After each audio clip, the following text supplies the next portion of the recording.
Episode 52 of the Auld Triangle is here in your ears, on your eyeballs, and we have a big show. It just keeps getting bigger and bigger, lads. Bellator Belfast around the corner. We're going to speak today with the guy who's challenging for the light heavyweight world title. That's Karl Moore.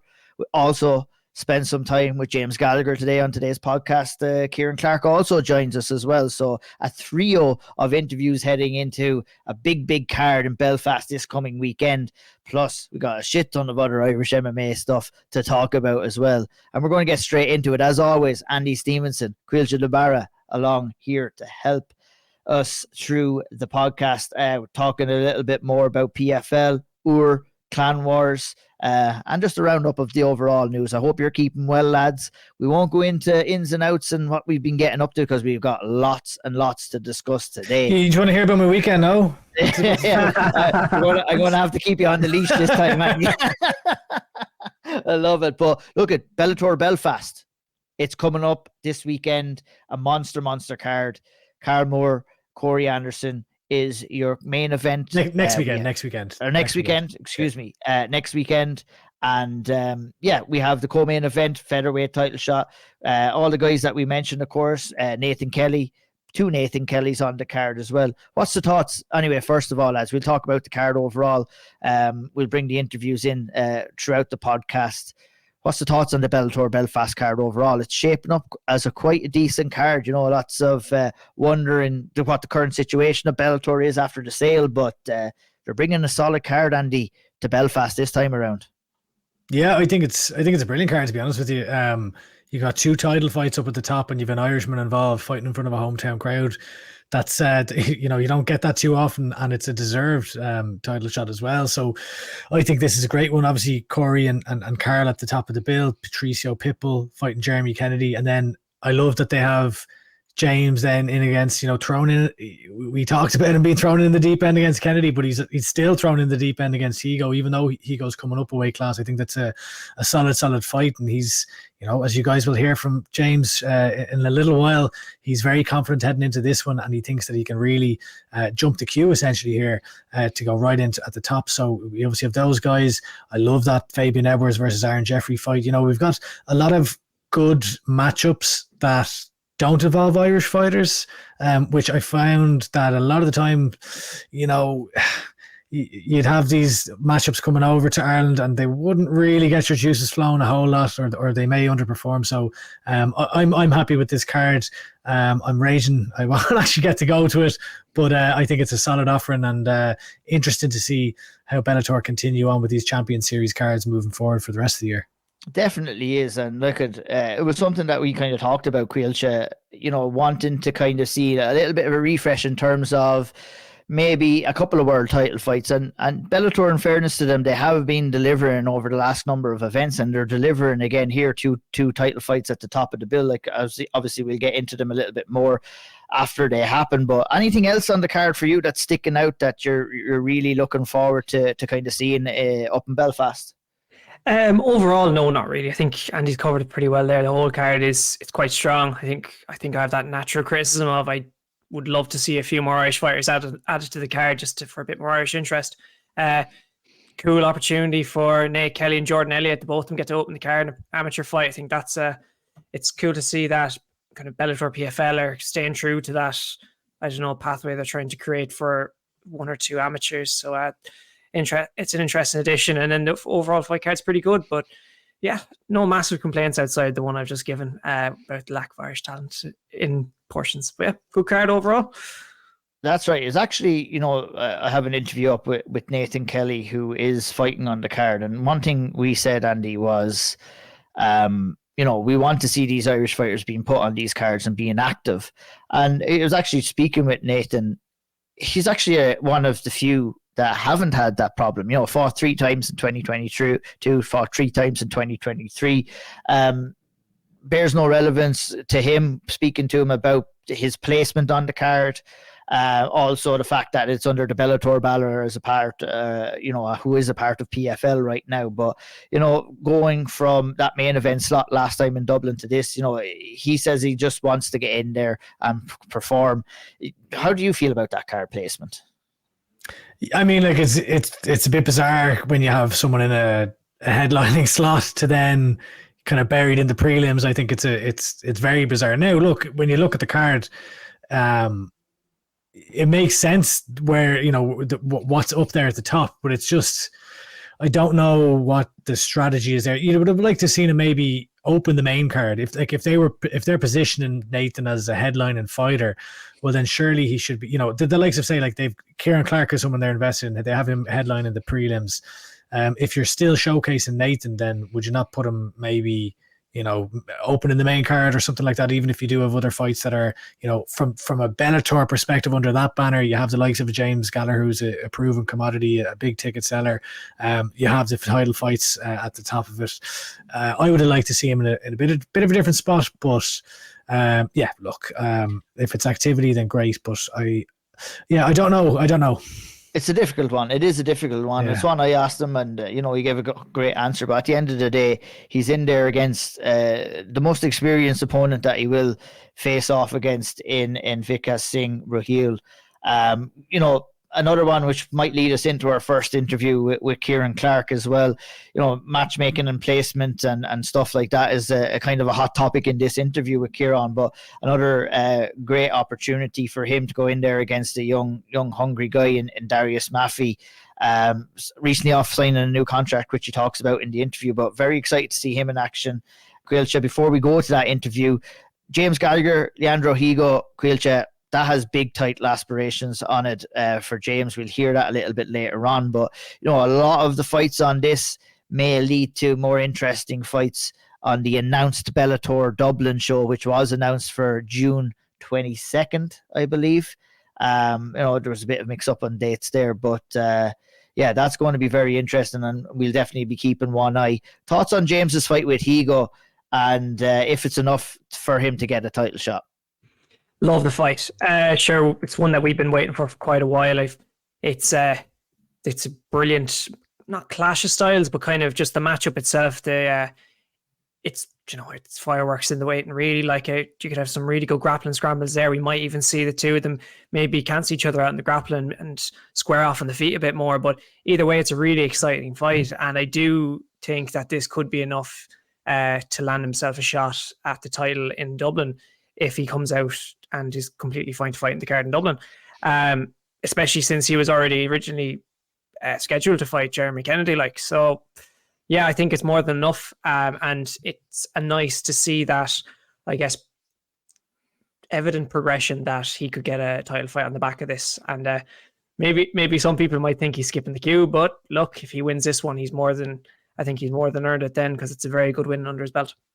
Yeah, 100%, and I think I'm excited for Andy. I'm not sure what your excitement level is, but you know, the work that James has been putting in over in Thailand and everything like that. Obviously, a very well-rounded fighter overall, known for his grappling, has been putting a lot of work in with the Hickman brothers on his wrestling, and obviously with his striking over at Bang Tao. I'm very excited to see what level he brings in here against the dangerous Leandro Higo. Yeah, I mean, he's going to have to bring his A game because, you know, Higo is no pushover. But yeah, it is. I think like James he definitely comes across like he's found a home there. He's happy. He's enjoying his training. And, you know, when you're, I suppose, living in kind of a paradise type place, training day in, day out with some of the best fighters in the world, and you see so many going over to train there, I imagine that you're getting really top quality work. Now, he came out last time out, the better side of a split decision, but it was a hard fought win, and this is a big step up in competition compared to James Gonzalez. So I do think he has his hands full here, but as you have already said, if you can go in and get the job done here, then that makes a massive statement. And look, it's James has been knocking around for a long time now, and he's been a lot of promotional push, rightly so, behind him. So it's a real opportunity here, and it's kind of a, you know, he's still very young. He's only 27, but at the same time he's been fighting for a long time. So it's a good time to make a push. The young veteran James Gallagher, that's for sure. Karl Moore, Corey Anderson is the main event. Obviously, we'll talk a lot more about Karl about that. But what are your overall thoughts along that? I'll stick with you, Andy. I think a good fight for Karl Moore to really prove himself that he is a top level elite fighter in the 205-pound division.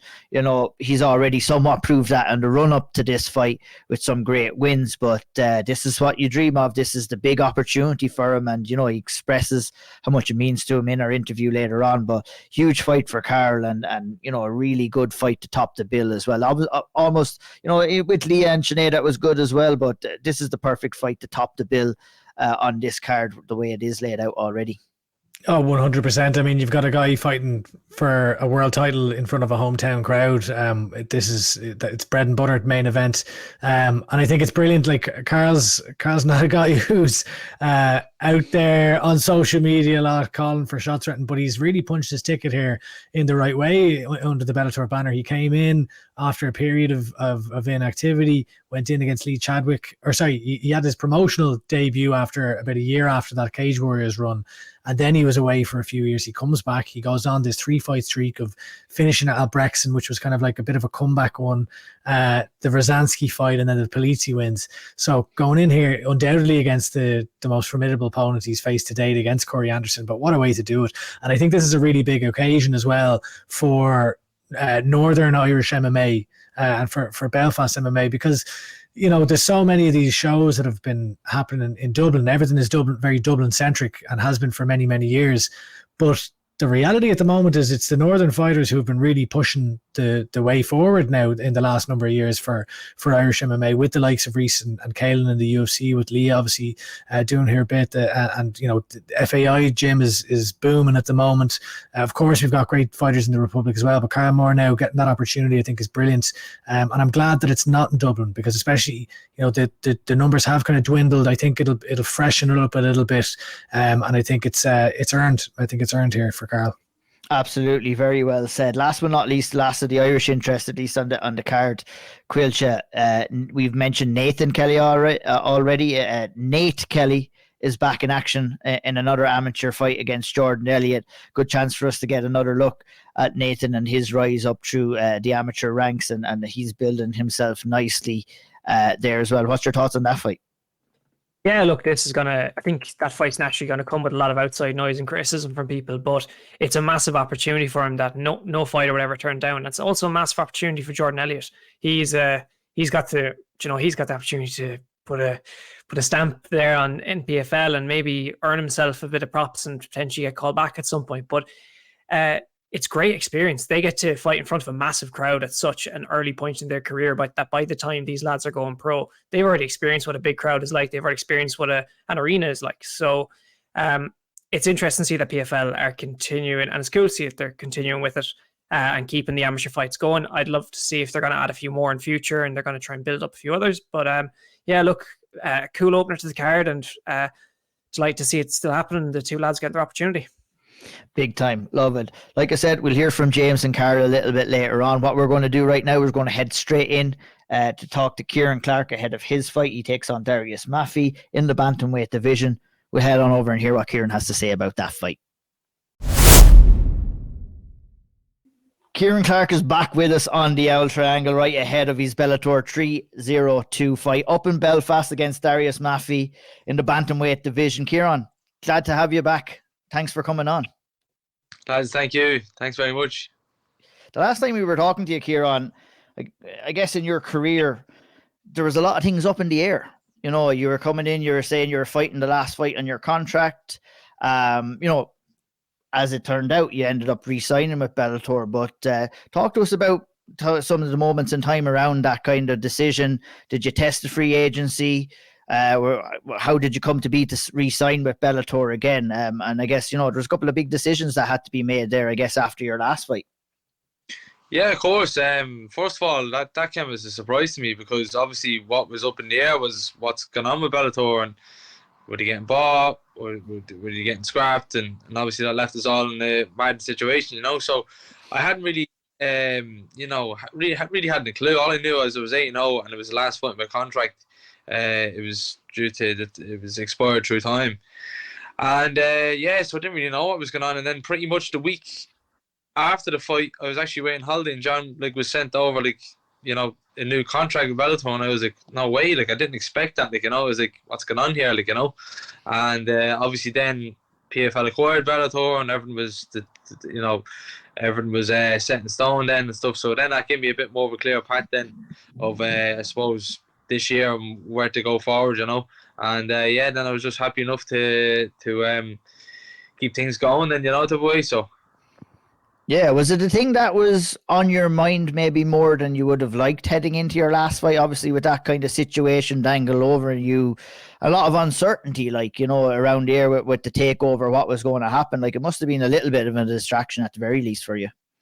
I did think, I was thinking about it, to be honest, but I knew I was in a good position. Like, I knew, like that chatting to you at the time, I'd rather be 8-0 talking is than 7-1 and coming off a loss trying to see where I'm going to go here.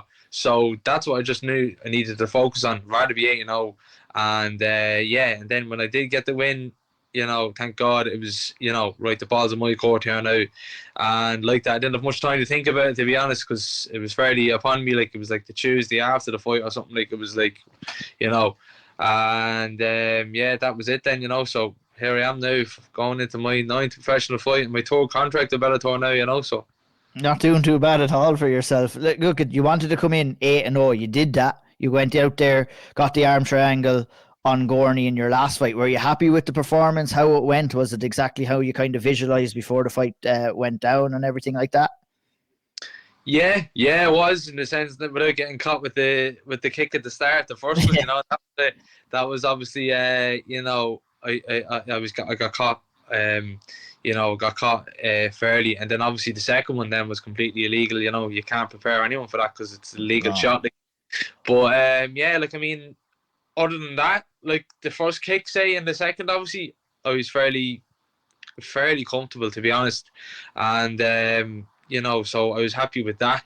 Obviously, raging to get caught with the first kick. Second, obviously, is like I can't control that. But no, I was fairly happy with the performance. Like, I really felt comfortable. Like, I didn't feel in trouble. Other than that, if that makes sense. I just felt it was better everywhere. I was, I'm pretty much, you follow me day to day. There, the things I'm hitting in the gym, and everything was going to plan. Like I said, getting caught with that kick was the 2 kicks was obviously, but I felt obviously, of course, working on things, but definitely one thing I was really happy with was like how the weight cut was gone down. I know it was at 63.5, but I really felt, and John was happy like that, on the feet I was a little bit more twitchy, and I felt good in there, the voice. So that was the main takeaway from that.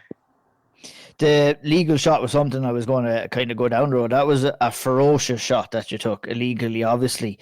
How badly hurt were you? I know you spoke about it after the fight and everything like that, but looking back at the fight and everything like that, watching the tape back, you looked like shook enough. And to be able, I think the most impressive thing was not to just be able to come back and fight, but go fight, put on the pressure, and then to go and secure the submission just really showed that you're made of different stuff. Were you really badly hurt during that exchange? Do you remember much of it, or did you have to just go into survival mode to get the job out, get the job done in there, Ciarán? The first kick was like a flash. It was it caught me, like, but it wasn't like, obviously it hurt me, it put me down, but like I was there. The second one, it hurt me. I knew what had happened, but if you watch it back, like when I got up, I was serious poker face playing there. I was up and I was, playing it cool, like, trying to keep me balanced, like, because I think even John McCarthy came out and said, like, essentially, like, if it was him, he probably would have called it off and given the DQ win.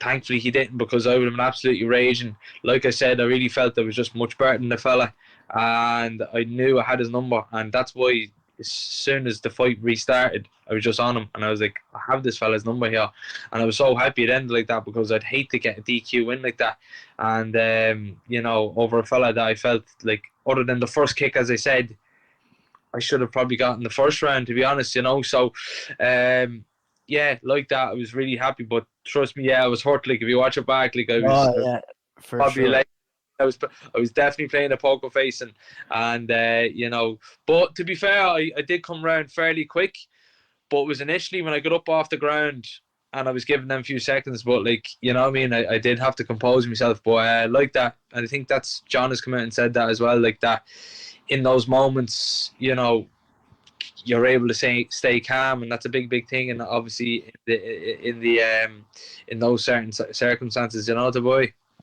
Sure, Yeah. it wouldn't be a Ciarán Clarke fight without a bit of adversity. Those draw the heads are coming down, paying a lot of money in droves, so they need they have to get their money's worth here now with these fights. I think so, yeah.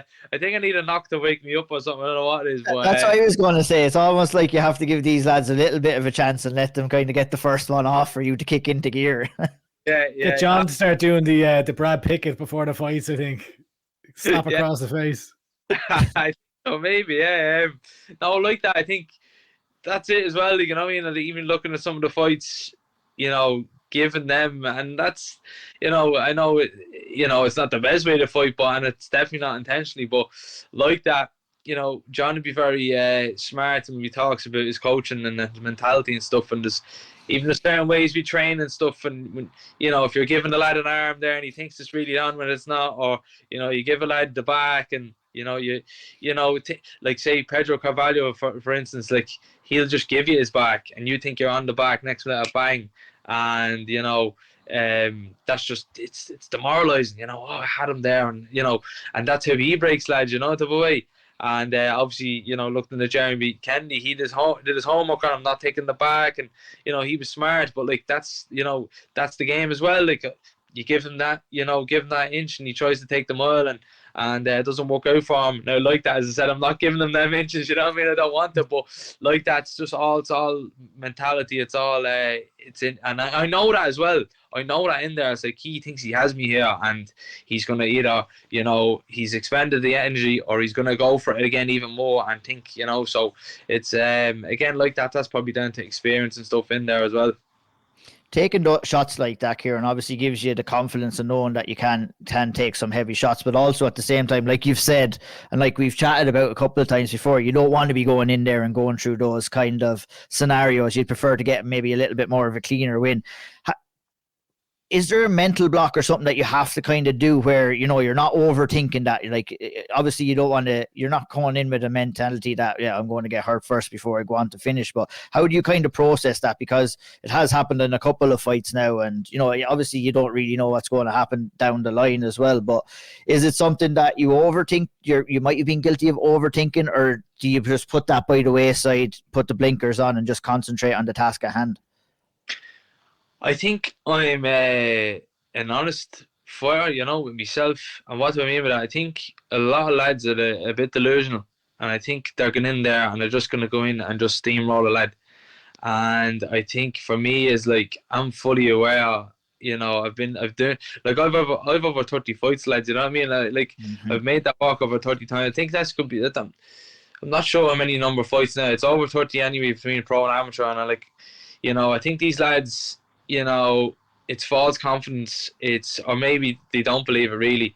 And then what happens is when they do get into these, you know, situations, they don't have the experience, or they don't have the mentality to. Now, don't get me wrong. You know, in those moments, for me, you know, it goes without saying, you know, I'm calling straight away, and God, please God, give me the strength. You know what I mean? It's not me in there, you know, and that's always, you know, that's another thing as well. And these. In such a big sport around that it's egotistical, you know, I know that that's what's getting me through.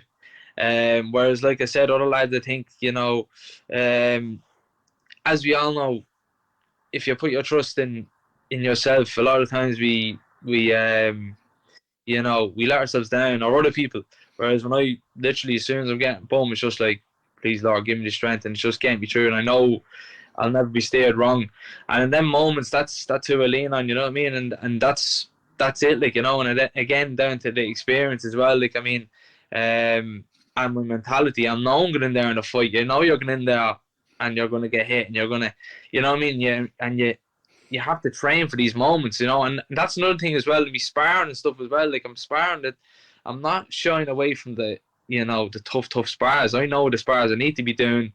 And I'm getting the, you know, getting that experience. I'm getting them, you know, obviously not getting dropped in the gym or anything, or all these things, getting hurt or anything like that. But what I mean is, I'm sparring the likes of Aziel, all these tough lads. I was away with Connor training, putting these tough, spars and over the years, and these, tough lads, like, and I'm able to, know off the strength of the confidence of that I'm able to get through these moments, if that makes sense. I just think it's a combination of all these things, but like I said, I do think fighters are going in there and they're just going to steam around the lad, and next lad adversity comes, it's a fight, and then you're like a rabbit in headlights in that situation if you're not prepared for it properly. Exactly, so I think that stands to me as well, 100%. Look, we might be going into a little bit of murky waters here, but I'm going to go down it anyway. You've, like you said, an extensive amateur career. You've made the walk 30 times. You're 8-0 in your career right now. But with your matchmaking, Ciarán, we've seen a kind of a common trend where, you're getting, with Darius here, while he does pose some risks, it's a lesser experienced opponent in the professional ranks. And if I may say it for you, if you don't want to say it, I feel that you should be getting maybe a little bit bigger names, more kind of a challenge and maybe similar experience, or maybe looking to fight up rather than fighting down, with all due respect to Darius. How do you feel about your situation and how you're being match made in Bellator right now? And do you kind of feel the same sentiments? And I'm not trying to get you in trouble with what you say here, but I think you're now well within your rights to be wanting certain challenges in your career, and you've worked hard to be able to get those challenges as well. How do you feel about the way you're being match made in Bellator right now? Yeah, right. So first of all, I address straight away off the bat, like, Darius is a tough opponent. I've watched all his fights. As far as I know, he's only been beaten once pro and amateur, and that was to get into the PFL tournament. So he's obviously, he was touted to get into there. Like that, I know about his experience and stuff. Like, I've seen the lads he's fought and stuff. And again, you look at the lads they've fought and you're like, why is he, like, why are they giving the lads these type of fights? Most of the time, why they do that is because they're doing that because they believe in the lad. You know what I mean? I fought a fella called Jordan Barton, and like, his record, he fought good lads towards the end of the 6-1 at the time, but like, he was fighting like lads that weren't great and stuff. Whereas a lot of time when they're doing that, they're trying to build the lad up because they believe in him, So that's first of all with Darius. I know how good he is, and I'm well prepared for him. Another thing as well, this is a fact, and this is not blowing me on trumpet around. It's just a fact. It's like, I've never said no to a fight. I've said yes to lads that are in the UFC now. I've said yes for this fight to a Cage Warriors world champion, previous world champions, lads that are 10-1, 12-2. I've said yes to all these lads. I'm not saying that they're avoiding me and avoiding Ciarán Clarke. I'm not saying that. It's like, I know they've have tried to get me these maybe fights that is like the upper and these type of fights, but they just haven't kept me away, lads. That's the God's honest truth. And like I said, those fights would have been trying to be matched for me, and whether it was injuries or timing issues for the lads or whatever the case would be, or contract wise, I don't know, but like, I've been offered these lads before and I've said yes to every one of them. You can ask Jude, you can ask Mike, you can ask John. He's tweeted about it before. Anytime I've been asking about an opponent, it's just yes. Don't look, I'm here in the big leagues, I'm here in Bellator, I'm not building a record to get to anywhere. So like, that's that on my end. That's all I can really do. As far as like what you're saying, I get that. It's like, in the minute, I'm a bit in limbo. It's like, where do we go now, a win here, or there's no kind of rankings now with Bellator and stuff to work towards, or like maybe there's a PFL bantamweight tournament that they still haven't announced yet, or I don't know where we stand yet. Like I said, I'm obviously just focusing on getting this win. I want to be 9-0 instead of 8-1 a bit, and we can talk then. But I understand the I understand what you're saying. Even seeing Sean Sheehan tweeting about me against Corshid, that I used to train and I'd be well. Like I said, any of these opportunities that came my way, I've never said no, and I'd be well on for them. But like I said, that's just how it's been going for me, and yeah. It's like, and I just want to be assured that I'm not disparaging the level of opponent that you're facing. It's more so, you've worked your way up into the position that you're in, and you're kind of like defending that position rather than, you being put into a position where you can take somebody's higher rank. And, looking from the outside in, as a guy who likes to see a fight and likes to see fighters progress, it is frustrating to me, and I know Sean and the lads would have the same sentiment as well. And, go ahead. Just say there, I think I really agree with that. I really agree with that. And like as far as like at the start of my pro career, I was given the tough fights. You've seen them all, and look at the records I was fighting. John and Dye, he was 8-1. He was coming back to be a world champion, and I was only 2-0, and I was the blue corner. I was the underdog, and I was fighting the prospects from England, and I've earned me dues. And then I know what you're saying. It's like I did expect to be like. And don't get me wrong, the opponents that were offered me as of recent, they were the ones to that was they were the ones you would have expected, but they just didn't end up happening for whatever reasons. But like that, I'd love to be like, please God, get the win. I'd love to be in a position now where, as I said, we're in a bit of limbo with we don't know if there's rankings, or we don't know what's going on with the Bellator PFL merging. But I'd like maybe the next one, like I said, to be that kind of fight. Like you said, me not defending my position, or maybe me trying to take that off that guy, So, look, we'll see. Maybe put that out there, and like I said, just focusing on this fight in less than 2 weeks, and get the win, I think that's a great point that you make, because I was exactly thinking the same thing. Like your third pro fight, you're fighting John and Dye, who had a big name, obviously a number of years back, but he'd returned and he's a lot more experienced in the professional ranks than you. And you've shown through that win, through the Jordan Barton, Abu Tankora, etc., that you're able for these lads. So, the matchups were there at the beginning of your career, and then all of a sudden it's like, well, it's just a bit confusing, but it sounds, it definitely is a question for Bellator, because if you're going to say yes to every opponent, well then it's on them to provide you. The first name that they give you needs to be the right one. But I suppose it is. Correct me if I'm wrong, because like where we're coming from is you're going to say yes to anyone. You've already come through tough fights. You've shown you can come through adversity. You can show you can deal with different positions and overcome that and get the win. So it's nice to be continuing the winning streak and earning a few bob. But I imagine that you're probably looking to see, how far can I get in this sport?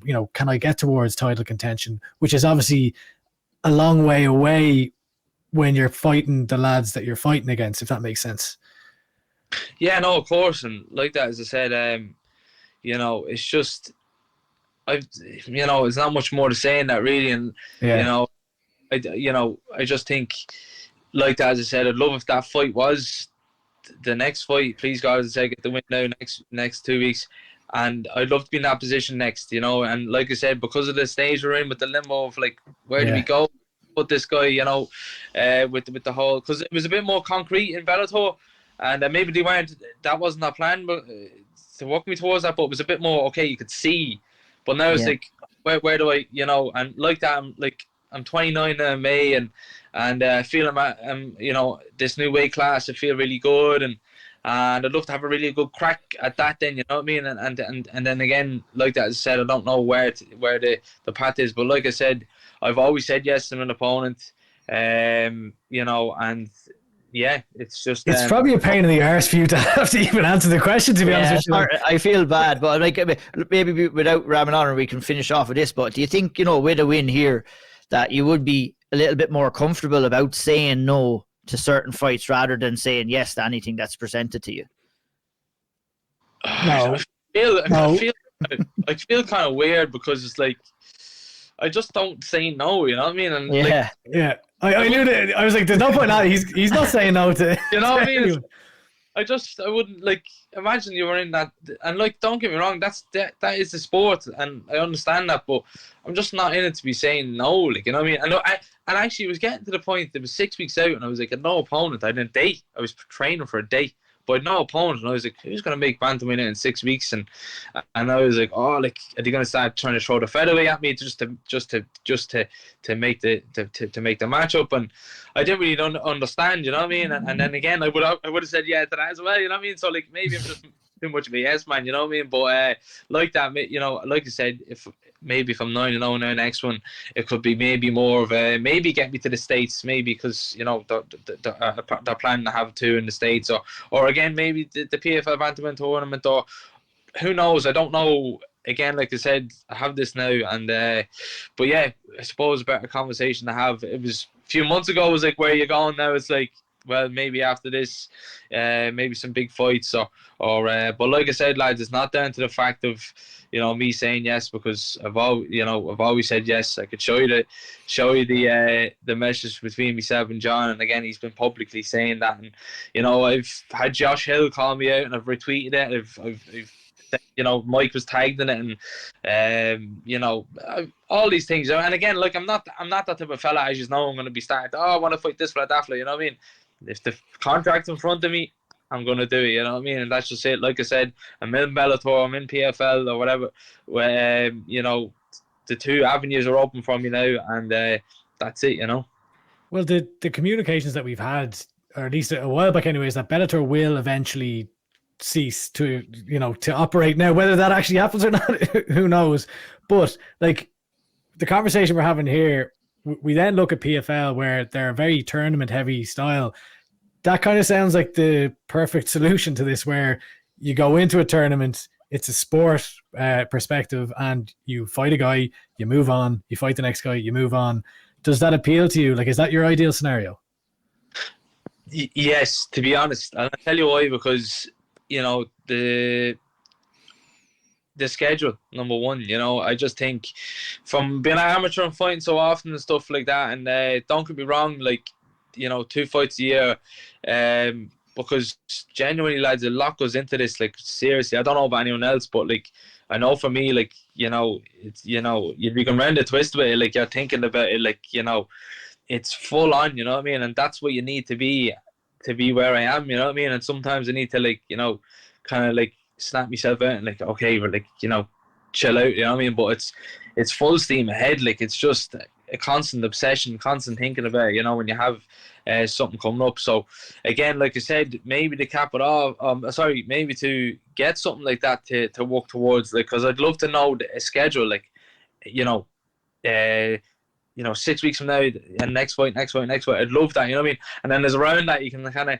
you know, have a bit of a life around that, in the sense, like, you know, right, you know, Lauren, be careful there, like, you know, like, I really feel that you're in this, and this is the life I chose now as well, but, you know, the sport that we're in, you know, everybody around me, and it's a very selfish thing, like that's why, like I said, I'm 29 now, man, like, you know, not anytime soon to have any kids around, because it's such a selfish sport, you know. It's all about you and everybody around you, you know. It's you have to be so self-centered, and like I said, I chose this and I wouldn't change it, but and I know it's not gonna last forever, but like, what I mean is, like, you know, it's just all about you, and you have to really shut everything off, shut things that are a distraction off, and like I said, if I had that schedule, I could walk around and I'd have, like, say, an off season where we're working towards this goal, or we're getting better here, getting better there. Whereas when you're in that stage where you don't know, like, for fighters, you know, you don't know, right, okay, right, if I put the gas on here, or I pull it back a little bit, because, you know, we don't know when the events are coming on, we don't have a schedule, say, you know. So I'd love that for that reason. And then obviously, then to cap it off, it's not even like a bit the money, it's just a bit the fights, and then say European title, or maybe working towards the $1 million. I don't know how, again, that's far off for me, the way it's looking, you know. But it's definitely something I'd be interested in, you know. Ciarán, it's your first fight in Bellator PFL since the merger. Is there anything that you want to showcase in this fight to kind of to let them know what you want next, that you are kind of the real deal and you should be in one of these brackets or in a bigger fight next? I think you literally answered the question. I think after this fight, I'd love if they were like, you know, I'd love to go in there and, like, actually really show in this weight class how good I can be and my potential, and really get the ball rolling, you know. And I think, like you said, you answered the question with your question, like, and then after be like, okay, right, you know, let's like, what we're gonna do is with Clarke now is this, because he's shown in this fight, you know, his potential and how good he is. You know, I'd love to be like, right, they were coming to me with a plan, and I was like, right, we're gonna, you know, maybe this is what's for you now, or we're gonna work towards this then, or you know, because like you said, we have seen matchups now with Bellator like the way they are. You know, they've done the rematch with Magomed and Mix, and again, like I'm not talking about anything like that, but what I'm saying is like there's a bit more, you know, less structure, I suppose, now because the rankings are gone and some fighters were let go and stuff. So maybe they could start getting me some fights there that like really like, you know, get people invested, or like you said, maybe it is a tournament or whatever. But like that, that's up to me. Like I said, in 2 weeks, it's up to me to do the job, and after that, maybe we can have a bit more of a clear path then, you know. As you said, it's up to you. What's the final prediction for the fight? Prediction, I think it's going to be. I think I'm going to submit Darius. I think I'm going to get the submission on him again. To be honest, I just think, I think he's a tough fight. I think he looks fit, big and strong, and he's going to come in there like that. It's a second chance and coming for it. But yeah, I feel I'd be just a little bit more slicker than him, you know. Please God, get the win, and that's it, lads. Yeah, hopefully we can have another conversation in a few months and see how that's going then, you know. It's half an hour down the M1 for the Yellow Batter faithful, and now it's, I think, an hour and 13 minutes. I looked up there a minute ago, up the M1 to Belfast. Will there be a travelling support as usual? Oh, of course, there always is. Not as much now, of course, because there's only a tip up the road to Dublin.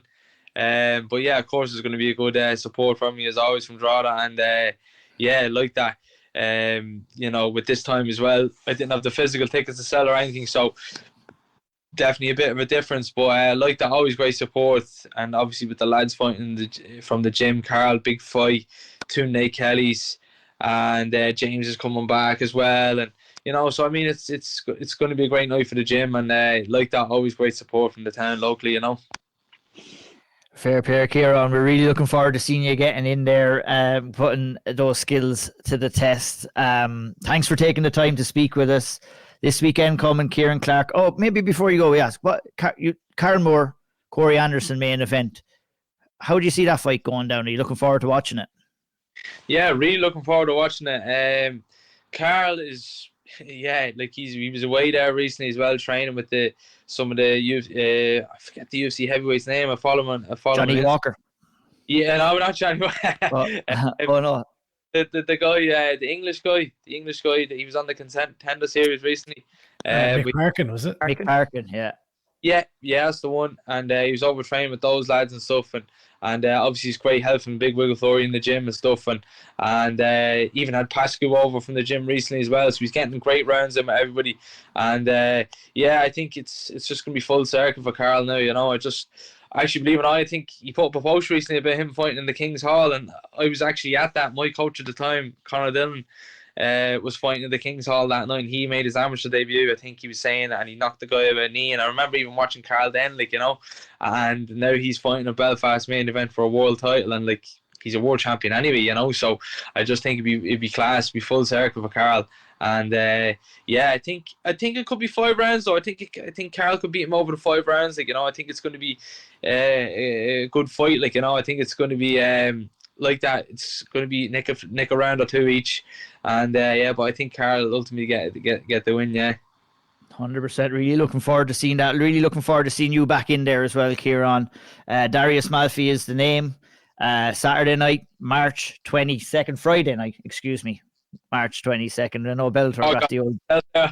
Yeah, well, I did a Bellator as well. They announced the Dublin show for Friday, the 22nd of June, and it's actually on a Saturday. I don't know. I got my dates mixed up too, but I can say for sure Friday, March 22nd, Ciarán Clarke, Darius Malfi in the bantamweight division. All the best to you, Ciarán. We're looking forward to tuning in, and so are all the rest of the fans too, I'm sure. Thanks for taking the time. We'll talk to you again soon, my man.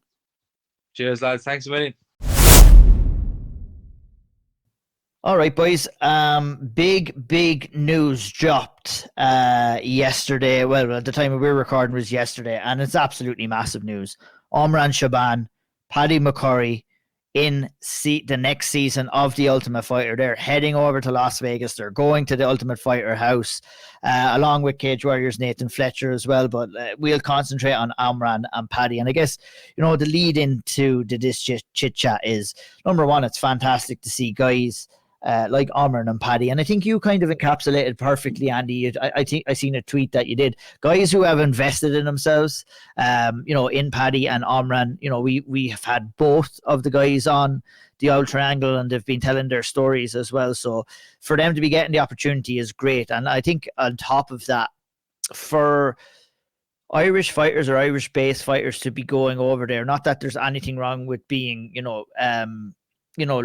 training at SBG, but our relationship between big time MMA and Irish fighters going over there has been that correlation with SBG, and a lot of SBG fighters have worked their way up into the big organizations. But here we have a Team KF member and an FAI member that's going to be under the spotlight in Vegas as well. So not alone are the lads representing themselves, but they are representing their gyms as well. And it's fantastic that we want all the Irish gyms to kind of shine a light, because every gym is doing fantastic work. And Andy, this is the case here with both Omran and Paddy, really, isn't it? It's fantastic to see. And I mean, there's no way in hell, I'm going to lie, there's no way in hell I would have watched the Ultimate Fighter this season, but I'm going to be watching the shit. You weren't setting your alarm? You weren't setting your alarm for tough? Well, hey, I have no excuses. It's on fucking prime time for me over here, and I still won't watch it. Like, I watched Connor and Chandler one. I don't know if there was one after that, but I remember watching the first episode and it was like the exact same thing. Now I tuned in for some of the fights, and when Brad Katona was on it, I really enjoyed that one and the kind of comeback one. But the ins and outs, and for this reason, I will watch. Like, I'll always watch the fights, but the build up, everything has kind of remained the same, and it's got a little bit stale. But now we get to see Omran and Paddy, and we get to see the spotlight shone on them, and they'll get to share their personalities, and more importantly, get to showcase their abilities over in the UFC Apex and get a taste of UFC and look at however things work for them over there. This is endless opportunities ahead, Andy. You win tough, that. The story is told.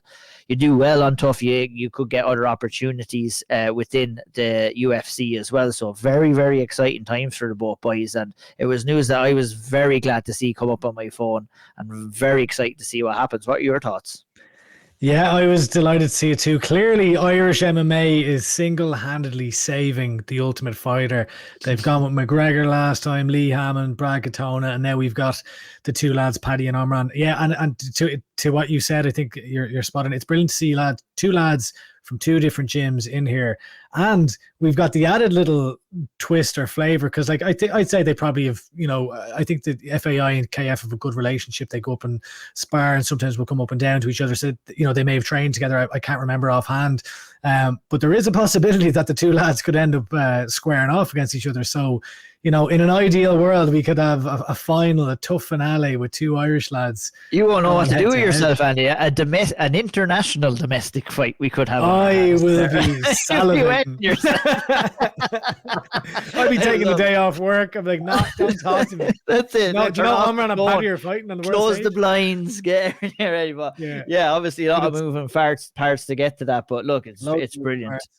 Yeah. Caoilte, I'm sure you're just as excited as the two of us here. We almost can't contain ourselves with excitement here. Oh yeah, no, I'm buzzing. I think it's class. I wouldn't have gone near the season. I wouldn't even know it was on if it wasn't for these two lads being added to it. So I'll be definitely staying up and watching.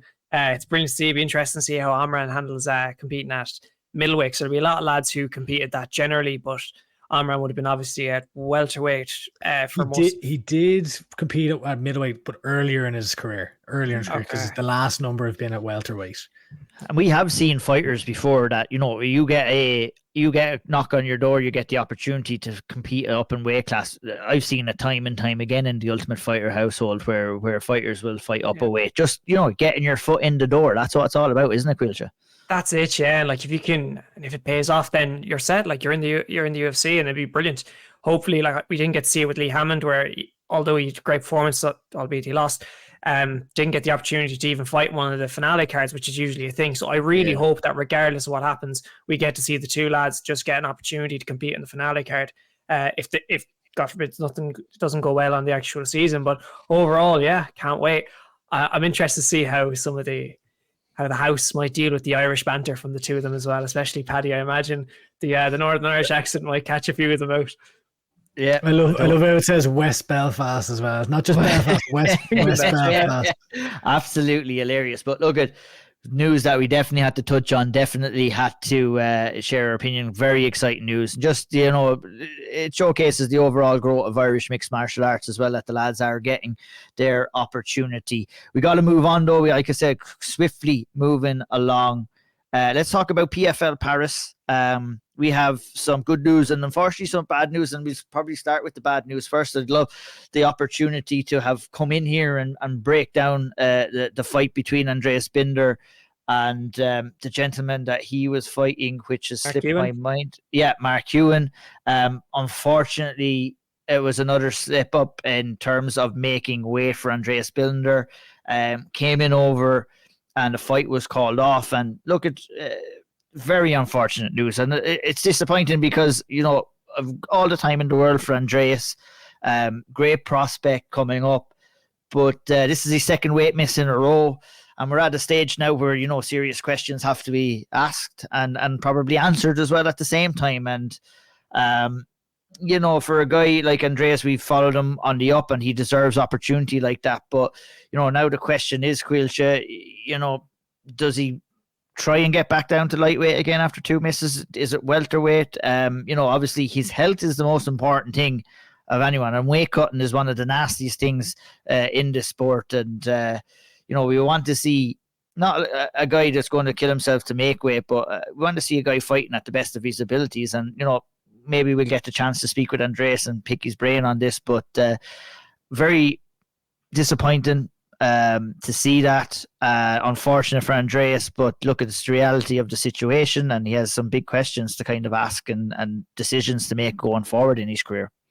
Yeah, I imagine no one is as upset and disappointed about this than himself. That's two in a row now, and it's a tough one because you have to look at now of what he's to do next. And I imagine welterweight would probably be next. I can't imagine even if it's in the PFL or not. It's hard to know as of yet. But if it is in the PFL, I imagine they won't allow him to attempt lightweight again without clarification he can make it. So potentially welterweight is next. But yeah, it's a shame. I was really looking forward to watching that fight.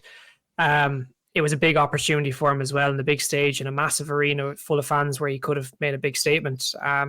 So it's all about what's next really, and where he goes from here, and potentially if it's with PFL, if it's outside PFL, and I imagine it's most likely going to be at welterweight unless he can do like a test cut at some point to prove to promoters that he can make lightweight, but who knows? Yeah, who knows? Andy, what's your thoughts on the whole situation?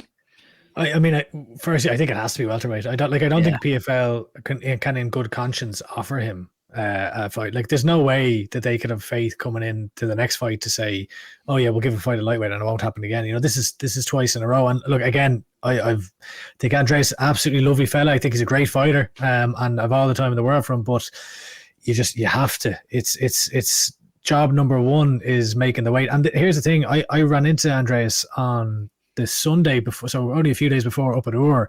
He looked in unbelievable shape, and I was chatting to him. He was saying he'd been dieting down since Christmas. You know, he'd really taken it seriously. And when I was kind of, you chat about like the fight or whatever, he didn't. All he cared about was like, I know, like he knew. He's like, I just need to go in here. I have one job to do, and that's make weight.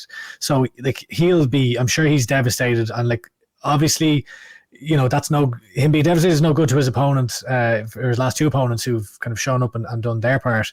But I don't know what went wrong. I guess that's for their team to figure out what went wrong here, because, you know, maybe they were a bit heavy coming in for the Scatisi fight, but that wasn't the case for this one. So something's gone on there. But I do think it's got to be. Sometimes it's just your body, Andy, isn't it? Like sometimes your body will, like, it's my experience, I was lucky enough where I wasn't in a position where I ever had to cut any serious weight, so I can't really relate to what happens there. But there's a certain stage where your body will just refuse to sweat, will kind of shut down, and at the end of the day, that's why I was talking about here. Like, I don't want it to come across like we're trying to kick Andreas when he's down or anything like that, but it's just the realities of the situation is that his health and his well-being is the most important thing ahead of anything else. And we know how drastic that a weight cut can affect your body and your ability in there. So I'm sure, he'll be processing it, he'll be thinking about it, and he'll have a plan in place. There's no better man. And any final thoughts on that, Andy? I was just going to say, well, like, obviously, you know, we have to discuss these things. We have to talk about it. Additionally, you know, it's very, like, obviously he's the one who needs to go in and make the weight, and at the end, you know, whether it's whatever the outside reasons are, it's your job. It's on the fighter at the end of the day. When you sign the contract, it is your obligation for sure. Like, yeah. But like, it's hard not to feel bad for him at the same time, because it's like he went in and did all the hard work to get to the PFL. Yeah. He had that 4 or 5 fight finishing streak where he was finishing Janderson Castro, finishing an ex-UFC fighter.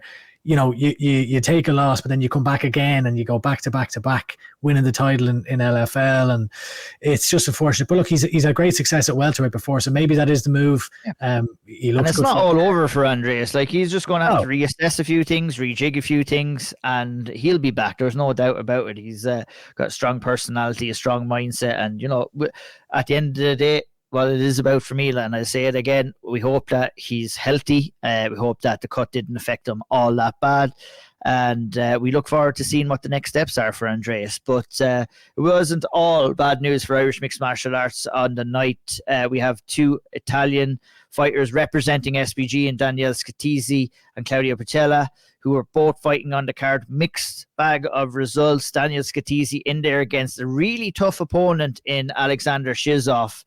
And it was a fantastic over and back, very well matched fight. Scatizzi, you know, on the front foot landing shots. Shizov landing a couple of his shots. Got into grappling exchange. Daniele put on his back, went for the heel hook. A little bit of kind of playing around with both heel hooks. Shizov was trying to defend it with his other ankle, but the way Scatizzi maneuvered it, locked up a heel hook, and it was over in about 2-3 minutes into the first round. And I like, phenomenal win for Daniele Scatizzi against a really tricky customer in Alexander Shizov. And you know, he progresses now into the semi-finals of that lightweight bracket. Obviously we had wins for Connor Hughes, and who else won? A guy that I'm going to talk to you about as well, Claudio Picella, obviously fought in the other bracket as well, which I didn't really think before, but that could have been a potential spiciness. Or no, Picella didn't fight in the tournament. Didn't fight in the tournament.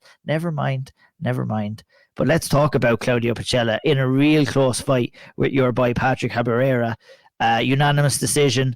And there was a moment that you wanted to kind of discuss in that fight, Quilch, and that was the moment with the knee that... Go ahead. Yeah, with the knee. And I think there's a bit of afters after this fight as well. I think, if my memory serves correct, for context, I was watching this in the airport in Paris, waiting to go back, and I was like, okay, trying to figure this out, trying to figure out how to watch it and stream shock. But I remember there was a point where the knee landed, and I think the referee stopped it, thinking that was a low blow, and maybe it was, maybe it wasn't. I'm not sure. I haven't seen it back, but yeah, that fight overall was absolutely brilliant. It was a really high level fight for 2 lads early in their career, and that moment could have been the changing moment, especially what I've seen on social media to back that up as well. But yeah, look, really good performance from Picella. I do hope that's enough to keep him inside the PFL, because he really gave Patrick Haberera problems, who's a very hot prospect around Belgium and France. So it's he deserves another shot, in my opinion. It'd be great to see him on the June card in Dublin. But he really caused problems for him. He kind of negated the plan of Patrick Haberera for quite a bit, but wasn't able to seal the win. Maybe, you know, he was so close. That's the best way of putting it. And I'd love to see the fight back eventually. The fight had a bit of afters. If anyone's seen the clip, that Scatizzi said something to Patrick Haberera, and I thought it was going to kick off backstage after the fight. But yeah, look, despite the result, a really good performance from him, and I'm excited to see what's kind of next for him. But hopefully it's in Dublin. Absolutely, yeah, very well said. Like I said, mixed bag of results for Irish-based fighters at the PFL, but yeah, we'll march forward to the next event. Could be a couple of more Irish in action for that. We'll talk about a little bit later on. But what we're going to directly talk about now is we're going to go over to the Strabanimal. Animal. Oh, I was going Strabanimal. I always struggle with that as well. I'm always like, is this Strabanimal, this Strabanimal? The Strabanimal, yeah. But do you know what? Let's make it easy. We're going to go over and talk to James Gallagher. He's going over there, and he's going to be fighting a highly anticipated fight with Leandro Higo, a fight that's been in the works for quite some time.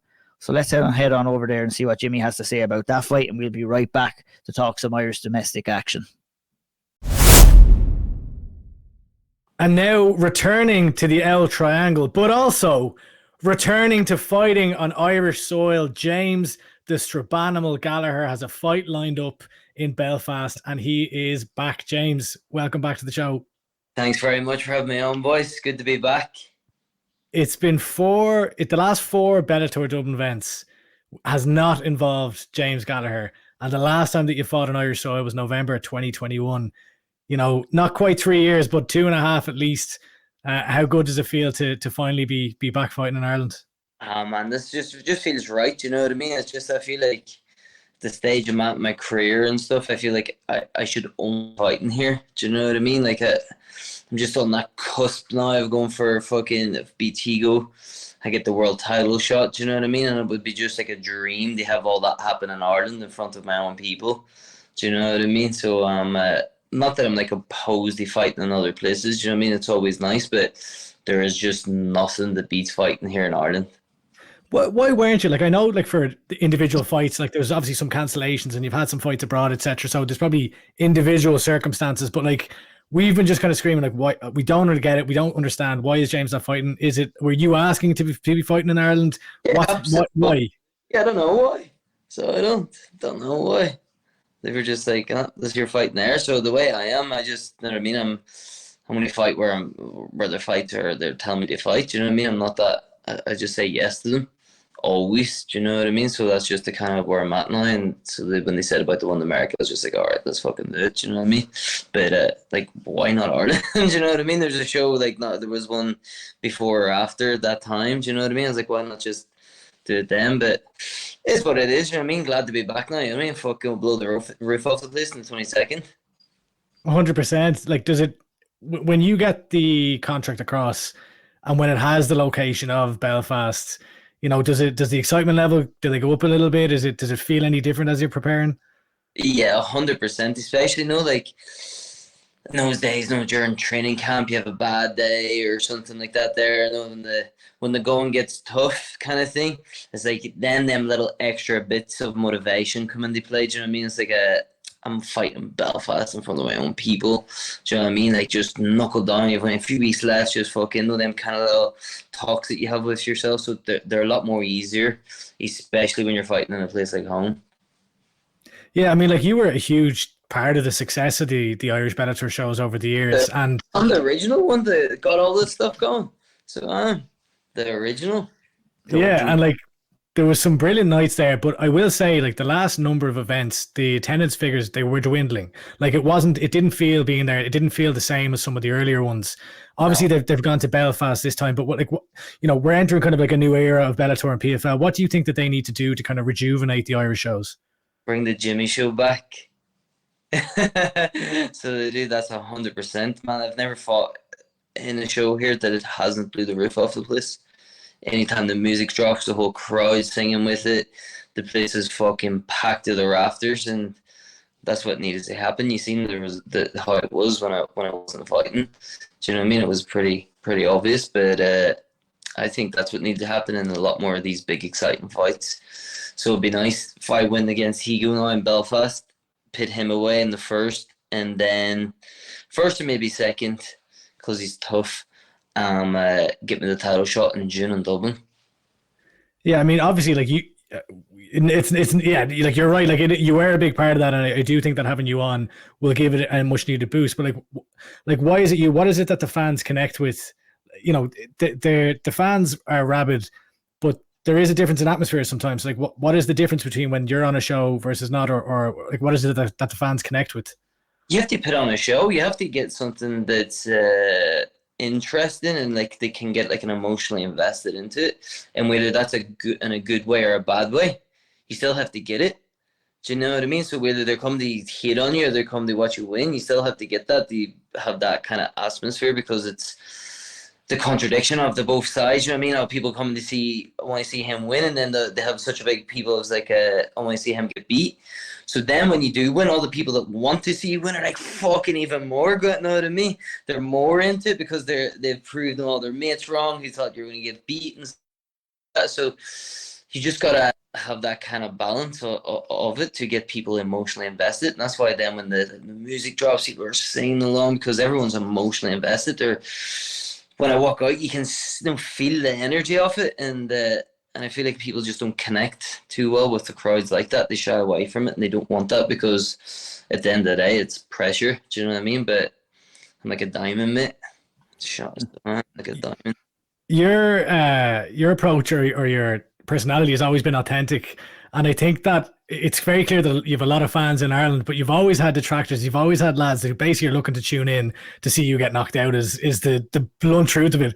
But I kind of feel like you enjoy that. Like if you were faced with the prospect of just being, you know, adoring fans, no one kind of on the other side, would you prefer that, or are you happy to kind of have a bit of both?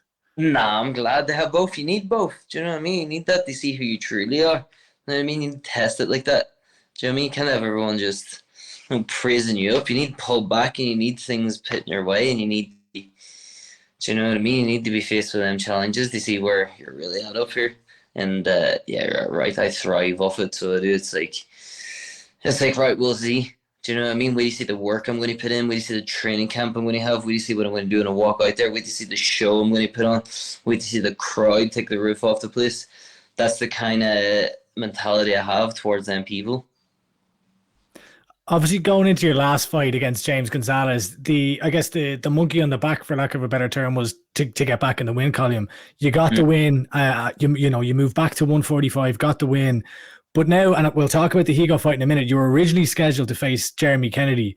And like, no disrespect to James Gonzalez, but like, that's a significant jump as far as, you know, you're jumping right in the deep end. Why did you decide, you know what, forget about climbing the rankings, I'm just going to go straight for the number one contender? Why did you make that choice?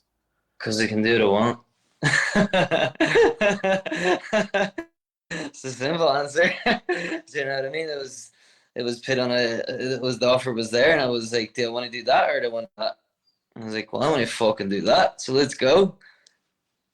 And what goes through your mind when you're thinking, like, is it just a no-brainer, or like, do you know, what's the internal kind of dialogue going on? It was pretty funny at the start, do you know what I mean? I was like, oh, we see the whole uproar now when I do this, do you know what I mean? But then on the other hand, in all seriousness, when I was like, I want to be a world champion. And that's it. Do you know what I mean? So I want to have the hardest challenges and do the things that are going to get me there the quickest. And go ahead, Ian. When did you find out that the opponent was changed for you, James? About 2 or 3 weeks before it was announced. Right. Yeah, so it is. So it's not to say that it's a last minute like replacement or anything. Do you know what I mean? I say it was about 5-6 weeks out. Yeah, for sure. Yeah, I get you. And was it much of a change? Yeah, was it much of a change then? You know, with Jeremy Kennedy, you know, he does have a deep grappling style. Higo a little bit more well-rounded, will probably want to keep it on the feet. So was there much of an adjustment for you in terms of preparation, or were you just concentrating on yourself? Nah, just concentrating on myself. Do you know what I mean? There's definitely like pressures and kind of stylistically, do you know what I mean? Like it's going to be a different kind of pressure. Jeremy would have been kind of more trying to get like body locks, put his weight on top of me, just kind of hang on me and wear me down and try and advance in the submission or ground and pound, but like be happy to just hang and ride it out. As where Higo's not so much more like that. He's more kind of coming for bigger, powerful shots. He's more trying to snatch up your neck in submissions rather than grind on you. But I just don't think anything he has is on my level. So I don't think he's very sloppy on the feet, very slow on the feet, but he's powerful. I'll give him that. And his wrestling is just okay, and his submissions is not on my level. I excite you a bit more now since you were actually scheduled to face Higo before, and now you finally get to throw down on him after it kind of fell through before. Yeah, 100%. You know what I mean? It's been fucking 2 or 3 years in the making this fight. So it'll be nice to finally get it done, do you know what I mean? And show that I'm the better man. feel like there's always been a little bit of beef between Higo and I guess the Irish contingent in Bellator. If you go back, I think he's been after you. Brian Moore's been looking for the fight before and everything. But does that add a little bit more tension to finally put it to bed and kind of finally settle this small little bit of beef that's been happening over the years? Yeah, it kind of does, but when you get in there, it won't. Do you know what I mean? At the end of the day, I'm coming to take his head off no matter what the fuck he says. But it's kind of like, it definitely gives you that more excitement and more like I'm definitely going to stick an extra elbow in through his face. Do you know what I mean? When I'm on top of him, kind of thing. But you just got to stay like emotionless. Do you know what I mean? And I'll kind of try and wind him up, try and get him emotional, and just be calm and calculated in there. I think he's got something. I actually said, sorry, Andy. I actually said me and Sean did a preview for the card, and I said that it's going to be almost like a secret weapon to you in this fight with Higo. The fact that you can kind of antagonize a little bit and you can kind of draw him out. And if you draw him out where he's over committing on shots, it's going to really feed into your game plan. Is that something that you're thinking about ahead of this fight? Yeah, 100%. That will work. And also if it doesn't, I don't give a fuck. I'm going to beat him anyway. Yeah. But it definitely will work, and it's going to be very funny to see. Do you know what I mean? He's going to be a little hothead Brazilian fucking twitching in Belfast. Good luck, man. Has there been much back and forth between you? Because obviously you were scheduled to compete at 135 there last March, but that never came to fruition. They all like speaking online. Do you know what I mean? We'll see when we're sitting in person. That's fun. I'll save it for. And then going into this one, right? So I think he goes something like I think I read he's like 13 submissions or something in his career. You're obviously, submission grappling's your bread and butter. Is there a bit of an extra kind of incentive to say, I'm going to go out here and finish this guy on the mat? Yeah, well, that was always the plan, no matter what his fucking records are. Do you know what I mean? Just because he's big records on the ground doesn't mean what I'm good at changes. Do you know what I mean? He might be good at it, but I'm better. Obviously, you've been prepping for this one out in Bang Tao, or at Bang Tao out in Thailand. You seem to have really kind of found a home there now. It looks like training's going well. What's it been like, I guess, going into this camp, and who've been the main guys out there you've been working with? It's been quality out there. So it has to work with George and Frank Hickman in wrestling, and then I got like Brad Riddell, Connor McBride, got Andrew Wood as well for strength conditioning. So there's a lot of high level lads out there. Then you have like guys like Leron Murphy was passing through. What do you call that? French fighters, all Yanis, he fights in UFC. Yanis Kamori, is it? Kamori, is it? Yeah. You know what I mean? So getting good training with all these guys, and then there's good lad trains out full time as well. Keithion Whitner, so he's been one of my main training partners for the whole camp. But it's paradise out there, boys. So it is quality. It's just every day waking up, going to the pools, get loosened out, training for 9.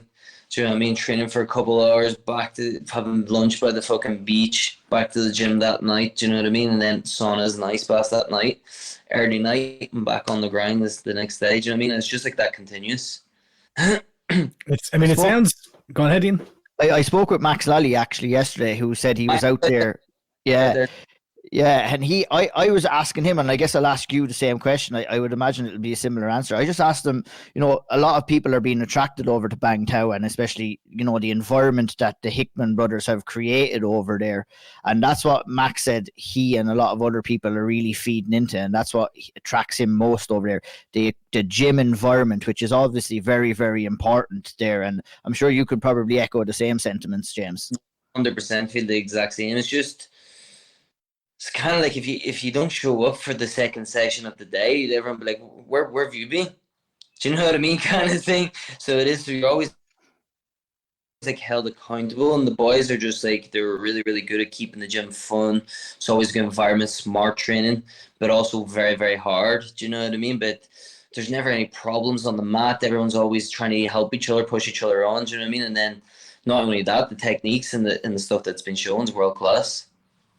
James, it sounds like it really does seem like a really cool spot to be, and like there seems to be a lot of positives to it. And I interviewed you, I think it was like 7, or it was right before the last fight, right before the James Gonzalez one. And I didn't really want to ask this straight up because it's a very transitionary time where, you've been training in the US, you've a big kind of change, and like it's a big life decision to be like, right, one, where am I going to live in the world, and where am I going to set up home? Where is going to be my team? But why not SBG Ireland? Why Bangtow? Yeah, just because I want to be away. I don't want to be here living, so I don't. It's just not where I'm focused. It's just nice to be away and be focused. You know what I mean? And there has been a really good fit for me. No, that's totally fair. What is going on with Danny Sabatello? Because I feel like anytime I open up Twitter, he's calling you out, he's tweeting about you. What have you done to this guy? What's the deal with him? He just says the most random, stupid stuff that doesn't even have any relevance to it. He really seems to want to fight you. Yeah, but he does 1 minute and then he's off on someone else the next minute, and then he reverts back around when no one else answers him to see if he can get an answer from me. Do you know what I mean? So it's kind of like just funny, but I remember he goes, "We don't get matched in Belfast. How about we do it in the car park?" So is he a pit in a bit of a car, so he will cunt. Heading into the Higo fight here, obviously, how do you see it playing out? I can see myself him being very eager on the feet, trying to land heavy shots quick, but being too slow and me picking him apart and being too accurate, and then kind of getting into the exchanges a little bit. I feel like we'll end up in a clinch and I'll end up on top and I'll bust him up a little bit, take us back and choke him. Which round? End of the first, start of the second. Love it. Love to hear it. Before we let you go, actually, I do want to get a couple of quick picks or analysis from you. Karl Moore has a huge fighting for a world title on home soil. Obviously, it's a big night for him in the main event against Corey Anderson for the light heavyweight title. How do you see that one playing out? Great. It's a hard fight, so it is, but Karl has bombs in his hands as well. Do you know what I mean? So I'm going to back Karl on that one, and I hope that he sticks one through his head and gets the job done and keeps the title here. Additionally, we have the opponent you were supposed to be facing is taking on Patricio Pitbull for that Bellator 145-pound title. How do you see that one going? I think Jeremy by decision, but I wouldn't count out Pitbull landing one on his chin and finishing him. So then, all going well. James Gallagher gets a submission win, hand raised. I don't know who it is these days, because it's with the PFL and Bellator. Maybe John McCarthy's giving you the microphone. Yeah. What are you saying? I wonder who that would be. Probably Josh, wouldn't it, again? Or yeah, I don't know, because John's working now in like a kind of judge capacity, but I don't know if they'll change that for a Bellator broadcast or not. So I'm not too sure. But what it comes out of your mouth? What's the call out? There is no call out needs to be made. They know the next one's the winner of the belt. I don't need that. That's do you know what I mean? This is a title fight. That's what they told me. So beat Higo and then a fight for the belts, whoever it is, Jeremy or Pitbull.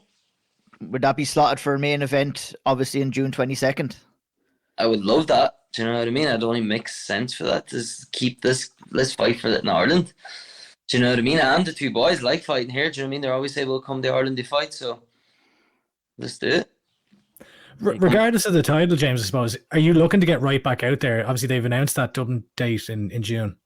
I want to stay active, so I do, but I obviously want the belt, and that's what they told me that would be next. So we'll see how that plays out. But Dublin in June was the perfect turnover to get going again. And what to bring the belt back. Do you know what I mean? Let's do it. Like, there's no need to go anywhere else. Exactly. James, James, the belt can stay in Ireland. Absolutely. James, one last question from me before we wrap up. There's a young man that you're going to share the card with. There's two Nathan Kellys on the cards. One Nathan, but you're very aware of him. But young Nath Kelly is kind of showcasing his abilities on the amateur scene under the bright lights. He's kind of in a similar enough situation that you are as a young man coming up in the sport. The spotlight was really on you.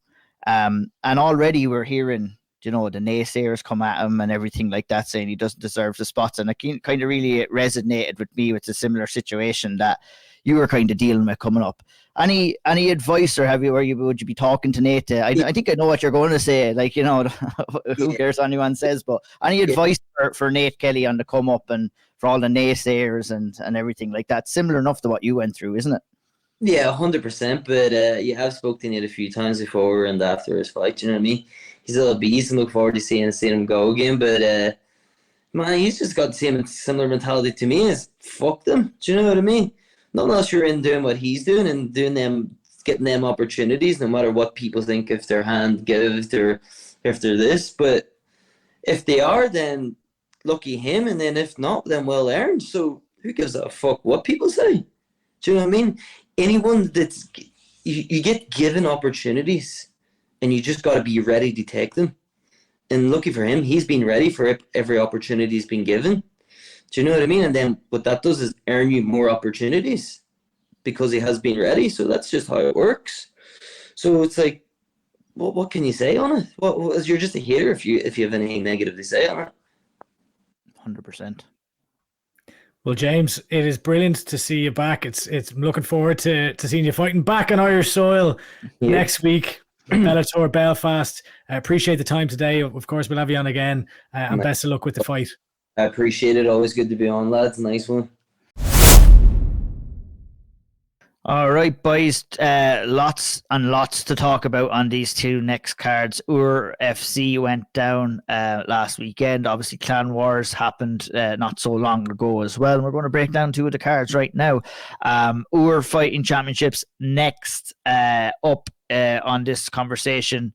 Damien McGuigan, Shea Cleland in the main event. I think we just got to start there. We'll go down through the card as best as we can.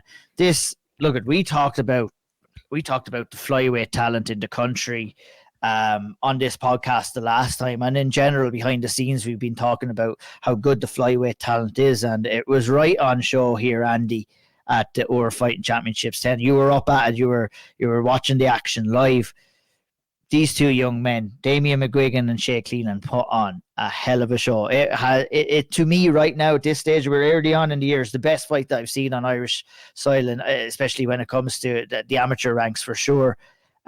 Between these two gentlemen, fantastic showing. What were your thoughts watching it there live in attendance? Yeah, my thoughts were scrambled. It was all over the shop. It was unbelievable. Like, I went up there. I'll be completely honest. I went up pretty much mainly for that fight is the reason I traveled up to her, and it delivered. It surpassed anything that I could have expected. Like I've been really impressed and excited by amateur flyweight in Ireland, because I just think there's so many lads that are breaking through that are really, really fun to watch. And like the two lads, fair play to them, they put on an absolute war. It was back and forth. I on the night I scored it, I thought that McGuigan just edged it over Cleland. Watching it back, I thought that maybe Cleland just edged over McGuigan, but it was that type of fight where, whoever came home the winner should feel deserved, and whoever came home the loser should feel, should have a bit of a chip on their shoulder, because I don't really think, it's that the whole cliche of there was no loser, because I really think that's a fight that will stand to the two lads as they go on in their careers. Like the fact that they went in there and fought each other and no qualms about it, no ducking fights or anything like that. They just went in and were like, you know what, I know this is a lad who's very, very, very, very tough cookie to go up against, and vice versa. And they just threw down and put on an absolute war for the fans. It was so high level. It looked like two lads who were pretty much ready for pro. I imagine they'll each have a few more amateur fights and then move on.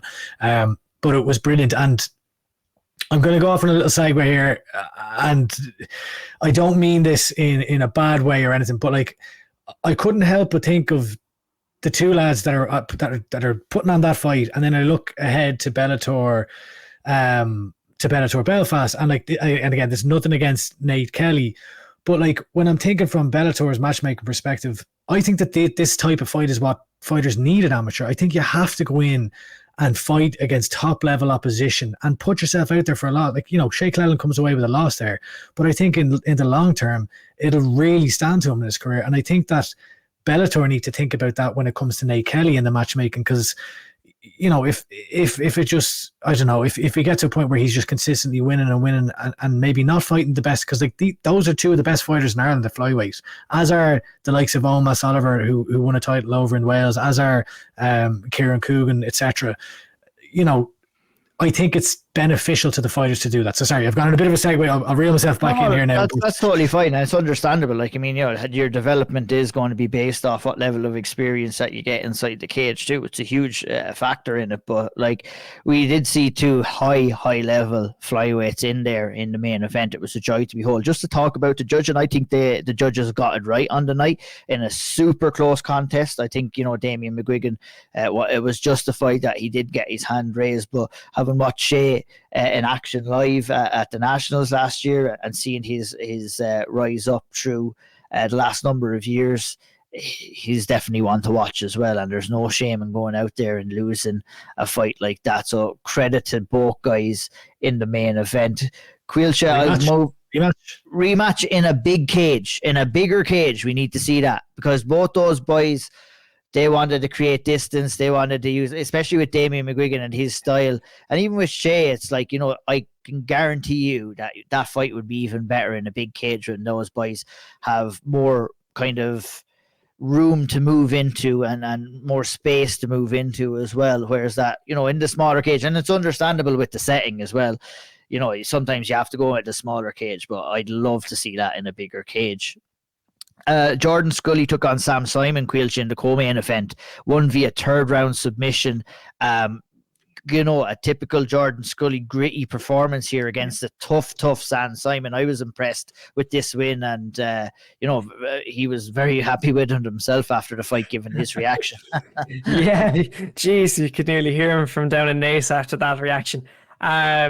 Great performance from him. You know, his grappling was, as we've seen before, it's top tier. He's been doing a lot of grappling outside of the cage in the kind of in competitions around Ireland, and you can tell from how he's performed in that fight.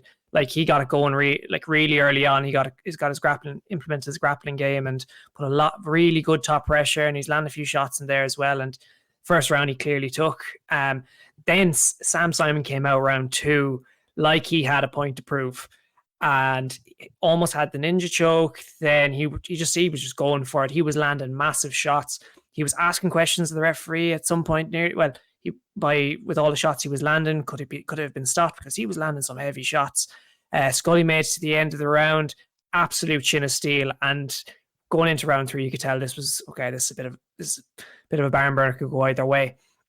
And then Jordan Scully straight back in for the takedown, gets the back, locks in his body triangle, works his way towards the neck, and then there's like this moment where it looks like he's going with one hand for the neck, swaps it really quick, locks it in and gets the tap. And brilliant performance, brilliant fight from both men. And yeah, really impressed, and I really enjoyed that one.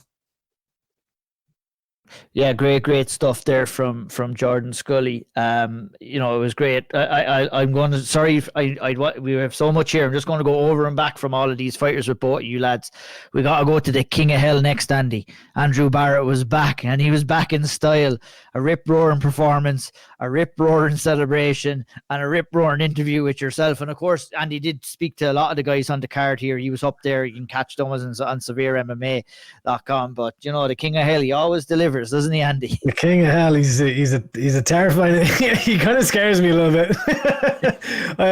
Yeah, brilliant comeback. We hadn't seen him in a bit. He came out like a bat out of hell, sprinted out, landed a left hand, and then Stanka kind of, you know, took Barrett down, but he was very quick to lock up the iron bar. I think it only took him about a minute or so, and then, you know, the celebration in the cage, the king is back. I am Invictus. The king is back. And yeah, look, he's an interesting character, but he's a really solid fighter. And I enjoyed the interview. I've interviewed him twice now. I really enjoy it because he's very introspective, but at the same time, he just kind of comes out with some lines where you're like, you seem like a little bit of a psycho. And which I think is like a good trait to have if you're an MMA he's fighter. in the right occupation. Yeah. Mentality. You know, but it's the passion that he has for it, you know what I mean? And you can tell not only the passion that he has for him fighting, but you could hear him in that interview with yourself, Andy, talking about how he feeds off the people that he's also training and preparing as well. And just how much, you know, we may sometimes sit on the sideline or other people who maybe don't follow mixed martial arts, and they say, why are you into something like that? And, you can see on a day-to-day basis when we're tuning in and watching these cards, whether it's Andrew Barrett, whether it's any other fighters, just how fucking much it means to these guys, you know what I mean? And how life-changing being in kind of martial arts or combat sports can be for somebody. And, we're talking about Andrew Barrett, who was basically telling you that he was thinking about not fighting anymore until he drew some inspiration from training and coaching. And now we get a performance like that. And now we possibly get maybe the exciting factor of him moving to professional. Like there was a smile on him from ear to ear, Andy, when he was describing what he was going to do when he turned professional, with a lot more weapons or a lot more paint to put on his canvas, as he exactly described. It was brilliant to hear that from him, wasn't it?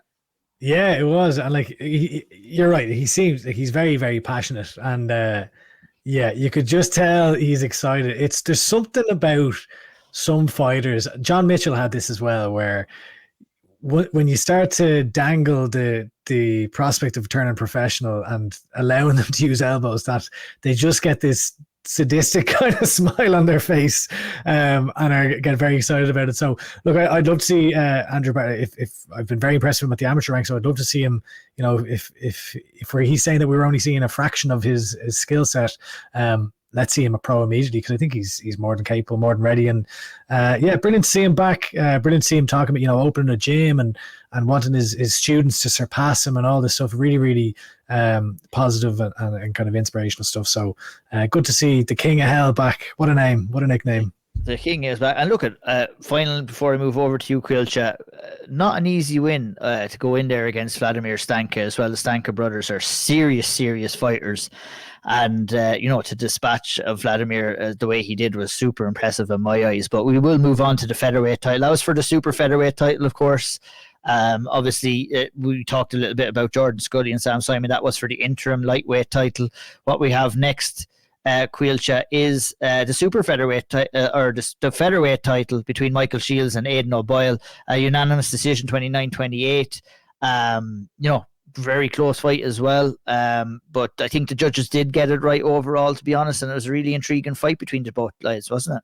Yeah, it was a bit of a clash of styles at times. I thought, and I think the first two rounds I would have given him to Shields, and I would agree with the judges for the 29-28 in that one. Felt like he kept his range really well, dealt with the grappling of O'Boyle, and he put on a really good performance. Then there was nearly a bit of a comeback. There was a bit of comeback from O'Boyle in the final round that really asked the question of which way is this going to go? How are the judges going to score the first two rounds?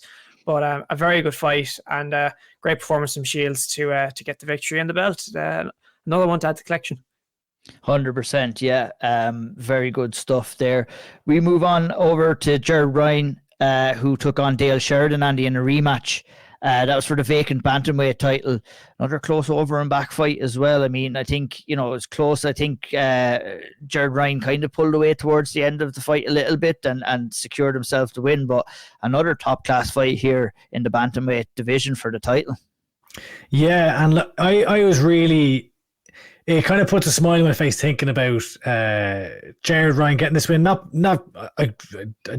never met Jared Ryan before last weekend, but it's kind of like the success story of amateur MMA almost, where he was going into this contest with a 2-6 amateur record. He's already been beaten by Dale Sheridan earlier on in his amateur career, and he comes out here and puts on the best performance that he's had. He's, you go through the struggle of losing.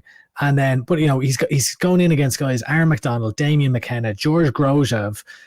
He's lost to Dale Sheridan, who he then beat on this night, and Kieran Brady. Really, really solid, tough fighters to be starting your amateur career against, and you come out looking like a new fighter almost. He was like, I think I had in my notes, he's like a fly on shite, where he just didn't give Sheridan an inch, and he stuck to a really intelligent game plan where he knew Sheridan through these big looping kind of powerful hooks. He closed the distance immediately, didn't let them get them off, took the fight down, and he landed heavy damage. And I think it was a brilliant performance by him. And, just good to see someone who has kind of been through the struggle at amateur to kind of get their just rewards and to grow. I thought it was a great thing. 100%, yeah, brilliant stuff. I'll head to you, Caoilte, for Ciarán Coakley's fight with Mantis Vasilius. It was a great performance. Andy, I'll go to you about the interview after the fact. You spoke with Ciarán in a great interview after that fight, but the performance, Caoilte, first was excellent. Based off the performance, based off what you said to Andy after the fact, Ciarán went out there with a big point to prove, and he proved exactly that point, picking up the win in the second round via TKO. Good takedown defense, good use of the calf kick, and just a good showing overall for Ciarán. Yeah, it was brilliant. He looked fantastic in there. Striking, as always, we know how good it is, but the way he's kind of translated that Thai style of striking into the cage is just, it's mesmerizing to watch how he mixes up his shots between going to the body, going to the head, and then using those calf kicks effectively and just throwing the leg kick as well. There was also that good moment that good striker will always do in the cage, where if your opponent wants you to go to the mat and there's a chance to stay on the mat, he just stood back up and he got his opponent back up and just started teeing off again. It was a fight where he had something to prove, because we were all very high on him before he went on that small little skid, and it was a big point to prove, and he did. I feel like he really made a statement in that cage, and he looked brilliant. His grappling, as you said, looked good as well. To take down defense, and then the striking itself is just mesmerizing at times. So yeah, fair play to him. He's back in the win column again.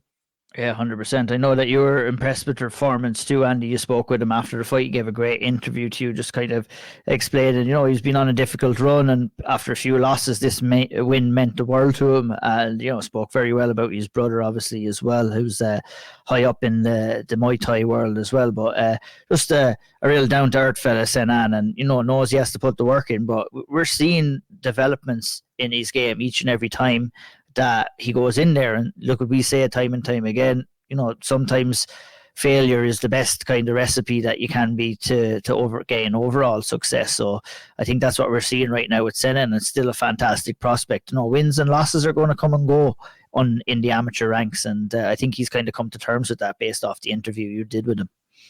Yeah, and look, I think when it comes to the amateur scene, like certain fighters kind of stand out a little bit, whether it's whether it's their fighting style, whether it's a certain trait they have, and Ciarán is kind of one of those to me. And I think he's very authentic, and I think he's a very self-aware lad. Where he had those fights against, specifically the fights against Jess Paolo and Brian Manning, where they out wrestled him, they pressured him, they just didn't. They took the fight away from him, and they deservedly won those fights. But I think he's very self-aware in that, and I think, as you said, we've seen improvements in his grappling. In the first round where he's stuffed from the double leg, he ends up on top. Obviously, it's not the finished article, as he is well aware of. He was saying, "Look, I can go in and strike against anyone, but my grappling is not there, and it needs to improve." And he had to kind of overcome a bit of adversity with the armbar towards the end of the first as well. But yeah, like he's a guy who comes from a striking background. He's learning as he goes, MMA and rounding out his game. But he's certainly a fighter who I see potential in. In let's say in 18 months' time, he might be looking at going pro or something like that. It'll be very interesting to see how he develops and if he can get his grappling to a place where his striking is, because his striking looks fantastic, and the body shots were horrific. They made me sick just looking at them. So I love watching a good body shot, and this was a great finish by Ciarán. Absolutely great card overall, it has to be said. Decky always puts on a great show over there at Iúr. Lads were fantastic on the boot as well. I love listening to Paul and to Andrew as well, breaking down fights as they're going on. A really good duo there. So well done to everyone involved there. All the fighters picked up the win. Obviously a good couple of wins on the undercard there as well, but we got to move on. Time is tight. Clan Wars 49 went down recently. Lots of titles up on the line, a couple of professional fights as well. Let's go straight to you, Andy. We have a early contender for Auld Triangle of the Year, Matthew Friel, back in action against Jamie McAleese. It was a first round sub. He got the job done relatively quickly. His professional, was it Matthew's professional debut? I want to say it was. Yeah, it was. Yeah. And great win. Great triangle, of course. We're always going to big up the Auld Triangle choke here on the Auld Triangle podcast, but a good showing for Matthew Friel, who's been through a tough run of it too, and he'll be glad to have gotten in there, getting his first pro win under his belt as well. Yeah, I thought he looked very well rounded here. I was quite impressed with with Friel in general. And yeah, the L triangle. Look, anyone who gets a triangle, really, if you're Irish, if you get a triangle, you're in with a chance. Like that's all it takes is being with a chance. But I thought this was slick. It was a slick submission. He did a great job, and I think it was about as good of a pro debut as you can have out there. Friel's has fought. I think he had a few fights against Jamie Abbott-Bissett and Gary Rooney and a few others back probably a year, maybe 2 years ago now. He's been on the scene for a good while, so it's good to see him make that transition. And a really solid debut in the main event. Yeah, and the elbows. Sorry, one thing to call out is that the elbows. They were saying they were waiting for him to throw those elbows, and once he got the opportunity, once he got to the dominant position, he unleashed them with a fury. So another lad who clearly likes elbows. Big time, yeah. Old triangle choke for Matthew Friel there. Maybe we'll have to have discussions coming into next year. Maybe we'll open up it to not only like regular triangle chokes, maybe arm triangle chokes might be introduced. The world is our oyster when it comes to that. Caoilte, I'm going to go to you, to Emma Core and Damien McKenna. Fantastic fight on paper here. I was really looking forward to seeing this fight, and it didn't disappoint. First round KO for Emma Core.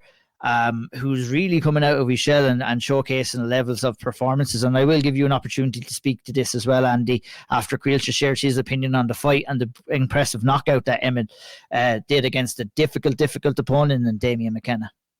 Yeah, it's a massive win, and it was one of those fights looked worthy enough of a title as well, which I like, because I've said it previously before about the kind of titles just being given out for fun. But anyway, it was really well matched. What a way to step up and prove a point, and I guess show how good you are and show your knockout ability, because that hook, when that landed, my goodness, what a finish. And the Cores are on a bit of a roll now. Obviously, you had his brother win his pro debut there late last year, and now he's flying it in the amateur ranks. And there must be something in the Core household dinners, because they're flying it with the knockouts and the finishes. So yeah, I know Danny was saying it. I know you were saying about whatever they're feeding him, and Danny was saying it's a hefty bill, whatever he is anyway. But whatever they're getting fed up in the Core household lately is working. All that power is showcasing in the cage, and it was a great win for McCorry. You've seen how much it meant to him as well, and you tweeted up a couple of things. Obviously, the finish is up there for everyone to see on Instagram, but a message exchange between yourself and Karl McNally as well, which kind of took place, whereas that the product that we've seen recently from the Core brothers is what everybody is seeing each and every day in the gym, and it's kind of the hard work is now coming to fruition, Andy, here, and a big kind of journey ahead for both of these guys. And we'll focus maybe on Emmett because this is his moment, and it was a fantastic win overall. Yeah, it was. Karl McNally was hounding me after. He was like, I told you so. Because I had, I think we were chatting about Emmett, his last fight, where he was he bullied his opponent around the ring before getting around the cage before getting the finish. And again, another violent, like these Core lads, like Jack Core's pro debut as well, with the knees, violence. They're violent, controlled violence, but when they get locked in the cage, they're violent lads. And again, Emma coming in here, 3-4 amateur record, but like to be honest, looking at that performance, he looks like he could jump in a pro now. He looks very, very skilled. So maybe there's a few more at amateur there. 22 years old, I believe. Very impressive. Damien McKenna, anytime I think of Damien McKenna, I think of that finish that he had in the IMAFs back in 2022. Heavy hands, a guy who's got good box and good striking. So to go out and do that, and he landed some nice shots of his own early, but to go out and do that off the back foot, it was the right hand that hurt him initially, and then he followed up with the hooks and the combo, and that was an emphatic finish, and a good call. I enjoyed the call from Phil Campbell as well. It was like, he was like, Jack Core, was it Danny Core and Emma Core stand up or whatever it was. I thoroughly enjoyed that. Love it. Yeah, great stuff there. Caoilte, I'm going to ask you about Billy Sutherland. Picked up another win, unanimous decision over Lewis Ball for the amateur flyweight title. Billy looking impressive again, adding on to that win streak. He's one that we're really kind of been keeping an eye on here, and it was another great win, wasn't it? Well, yeah, he looked good. His striking looked good. He was very well rounded in the fight. I think he kind of showed off a bit of everything. I think I said to you guys after the first round, I was a little bit caught. So if he may have been a bit predictable, one or two of his strikes, but after that, he started mixing things up and he really started to take over and he looked brilliant. He's another. Is this another flyweight prospect we have in our hands here? It's just. It is. I don't know. It's non-stop now in Irish Non-stop MMA. is right, yeah. Yeah, I think did they mention something in the broadcast as well about how he used to be a bodybuilder that was. Yeah, this is something like that where he's like 100 kilos or something. Yeah, and now he's fighting flyweight. I absolutely blew my mind. So. Do you know what we need? We need and because Ian O'Neill used to fight at flyweight, right? So we need an Ian O'Neill Irish Flyweight of the Year award. Yeah, maybe so, yeah. I don't want to get any awards. I don't think I did enough to have any awards named after me, but nonetheless, this is our podcast. We can do whatever we want. There's no one that can tell us otherwise. Well, I tell you what, I wouldn't like to be going in against any of those boys at the level that they're showing. I tell you, the level was much, much different back in my day, I can tell you. And like we've said, overall with the amateur scene, but especially flyweight, whatever's in the water, it's unreal. The talent is endless now in Irish mixed martial arts, and it's only going to get better too. We'll wrap up the Clan Wars card, Andy. I'll just give you a quick run through of the next 3 results. Amateur super welterweight title: Peter Halpenny defeated Sean Kelly via decision. The vacant bantamweight title, Paul Nolan defeated Michael Swan via second round submission via armbar. And for the amateur lightweight title, Dean Maguire defeated Ryan Kelly via unanimous decision. You want to give us a quick run through on what you kind of seen in those kind of fights, Andy? Yeah, so the Halpenny Kelly one there wasn't a whole lot of action with that one, to be honest with you. Halpenny kind of pressed Kelly against the cage for 2 of the rounds and landed kind of shots here and there, and he kind of got into the third. He was already winning. I think Kelly kind of took that last round, but yeah, it was. Wasn't a whole lot to discuss really from that fight, but yeah, I guess a well implemented game plan by Halpenny there. Paul Nolan, I thought there was a good comeback submission. Swan looked good in the first. He looked good early, but Nolan he came back. He revitalized himself and scooped up the armbar. And then Dean Maguire versus Ryan Kelly. Kelly was very grappling heavy. I thought he won the first round. I thought that Maguire won the third. Clearly, landed a lot more of the damage. And then the second was a bit of a toss-up, but I think Maguire with a bit of it's really just the damage. Like Kelly was really going for the double legs against the cage, but just there wasn't many shots coming off the back of it, and I think that kind of was his downfall in the end. But yeah, overall a solid card. And can I just say that the Clan Wars production I was very, very impressed with. I thought that the camera work, I just thought it was all great. I thought that where they're walking out the screen, it just looked very professional. The quality was crisp. So yeah, fair play to them. Yeah, fair play. Great show. Great fights on that card as well. And I got to give a shout out as well to Paul Nolan and all the crew down there at Milo Martial Arts in Kilkenny. Great to see Paul. He's been putting a lot of work in the gym over the last number of years and definitely deserves that moment as well. Fair play to him for picking up the bantamweight title, and everybody else as well that picked up titles and won fights as well. The domestic scene is a booming in Irish mixed martial arts, and it's set to get even bigger as we go into our last interview of the day on the podcast. Karl Moore, of course, going in there against Corey Anderson for the light heavyweight title in Bellator 302 up in the Odyssey Arena. Big moment for Karl Moore. We shared our thoughts at the start of the podcast about this fight. Let's head on over to Karl and pick his brain ahead of one of the biggest fights of his career to date. Joining us on the Auld Triangle for the second time is Bellator Light Heavyweight World Championship Challenger Karl Moore. Karl, what's the crack? Okay, mate. Good to be back. It's weirdly a strangely my sheath through. It's weird. Would say, but did my sheath through like.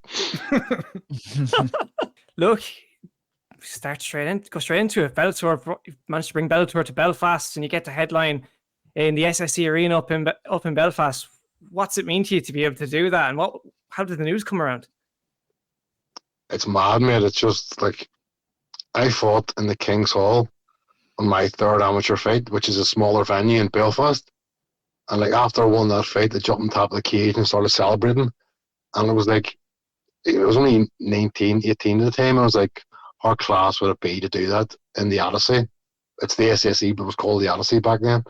And I was like, how amazing would it be to do that in Belfast in the SSE for a major world title in front of my people. And like, you think it's never going to happen. It's like why would Bellator or one of the big shows come to Belfast and stick me as the main event? But in 12 days, it's going to happen. It's crazy, mate. It's like, and to answer your question, the news came about when I was in Vegas helping Johnny Walker train for his Ankalaev fight. They offered me a different opponent, not for the belt, and I accepted it. And I don't know what happened. It must have fell through on his end. And then I got the message a couple of days later saying I'm fighting Corey Anderson for the belt in Belfast, and I was like, Jesus Christ, no sweat, I'll take that. Won't turn that down. So yeah, mate, it's unbelievable. Like it's a childhood dream, and it's like I just feel like the stars have aligned for me to do. This is my time. Like, do you know what I mean? Just feel like this is my chance, my time. Because I remember after your last fight, you didn't really call for your shot at the belt at all. You thought you mentioned Phil Davis, Corey Anderson. You're like, oh, one of these next in Dublin, and then go ahead to the belt. Was it all a big surprise? It all just happened so fast when the title just comes around and kind of lands in you, not really lands in your lap. You've obviously worked very hard for it, but the opportunity to have it in Belfast, like. Yeah, mate. I mean, after the Polisi fight, because I didn't finish him, I thought I would probably get Corey or Phil Davis, and then if I win that fight, I'll be fighting for the belt. But I didn't expect to get the call for the belt right away. But I think Nemkov relinquishing the title, and then I'm the only fresh guy in the division in the top 4 or 5 that hasn't fought for the belt. So it's sort of, it doesn't make sense, but it does make sense. But yeah, I thought I would have had to have one more fight, but like I said, I'm not going to turn down a title fight in Belfast, especially. Do you know what I mean? Looking back to when you were like young, and obviously you mentioned 13 years ago you would have had that fight in Belfast. From my understanding, you've not had a chance to fight there as a pro just yet. And no, never. What's that mean? Like, what's it like to have that opportunity? It's amazing, mate. It's like, it really is. Like, it just feels like this is just, everything is just, I'm not superstitious or like believe on like stuff like that, but it just feels like the stars have aligned. Like, this is my time. Like, it just feels like everything's led to this moment. I mean, after the Polisi fight, or before the Polisi fight, I found out some really bad news about my family. Very personal things. So that's why I sort of went quiet. That's why I didn't fight in Dublin either. Some stuff was going on back home that I had to take time off and just spend time with my family. And then once we got all that cleared up, and then to get this, to fight in Belfast, that's what I mean. It just feels like everything is just aligned perfectly for me to get this. Do you know what I mean? I don't know, mate. It's unbelievable. I can't wait. Like, I've been working from the Al Braxton fight, from taking that fight. Me and Andy talked about this in the interview. When I took that fight, I knew how dangerous he was. But if I beat him, that puts me where I am now. That was the beginning of getting to here. And I knew that. I knew when I beat him that's going to put me on this path to title contention. And here we are, lads. I said it from the start. From the very beginning, I said I'm going to beat him. And that's going to put me in the mix.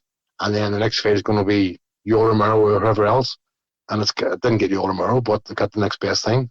And I'm here. It's happened, lads. I spoke this into existence. I've done this myself. Do you know what I mean? It's crazy. So yeah, it just feels unreal. It doesn't feel real. I'm still waiting for someone to go, nope, and just take it away from me. But it's like, we're almost there, 12 days, so stay close now. Nothing's going to change it. Like, 100%. I want to ask you about Belfast as a kind of fighting city, Karl. I remember very early, one of the first big shows that came to Ireland was actually up in Belfast in the Odyssey. I was there myself. It was UFC 72. But also, we had King's Hall in cage contenders fights and other kind of fights coming up and as well. Belfast has really been a focal point for mixed martial arts in the country of Ireland. What do you think it is about Belfast that makes it such a kind of rapturous fight city? And because whenever you're up there, and the lads might get to experience that when they're up there, the atmosphere that's in the crowd and the Belfast crowd is special. Like we always talk about the Dublin crowd and how special it is. And it's just, we've seen it a little bit more maybe in recent years with boxing, but now, with MMA coming back and the cage conflict shows, they put on some great shows as well. But the big show in the Odyssey, I'm sure you would have been at those venues and now you're the top of the bill there. It's insane. But what do you feel that makes Belfast such a special fighting city? I don't know. If you look at the history of Belfast, like there's always been, even going back like before my time and years ago, there's always been like extremely high level boxers coming to Belfast. We're really well known for having like guys that compete at the world level, like world champion boxers. I think it's people in Belfast. They're just different, mate. I think it's not to do with the troubles too. The people were brought up hard and tough and just rough. I mean, like I didn't have a tough upbringing. Let's not say I was brought up hard, but like the areas I grew up in as a kid, you had to be willing to fight. You had to be able to stand up for yourself. That was the only way you got respect and left alone. And that was ingrained in me from when I was a kid. And like that wasn't just me, that was normal. Like you were always getting into fights, and like that was just the way it was.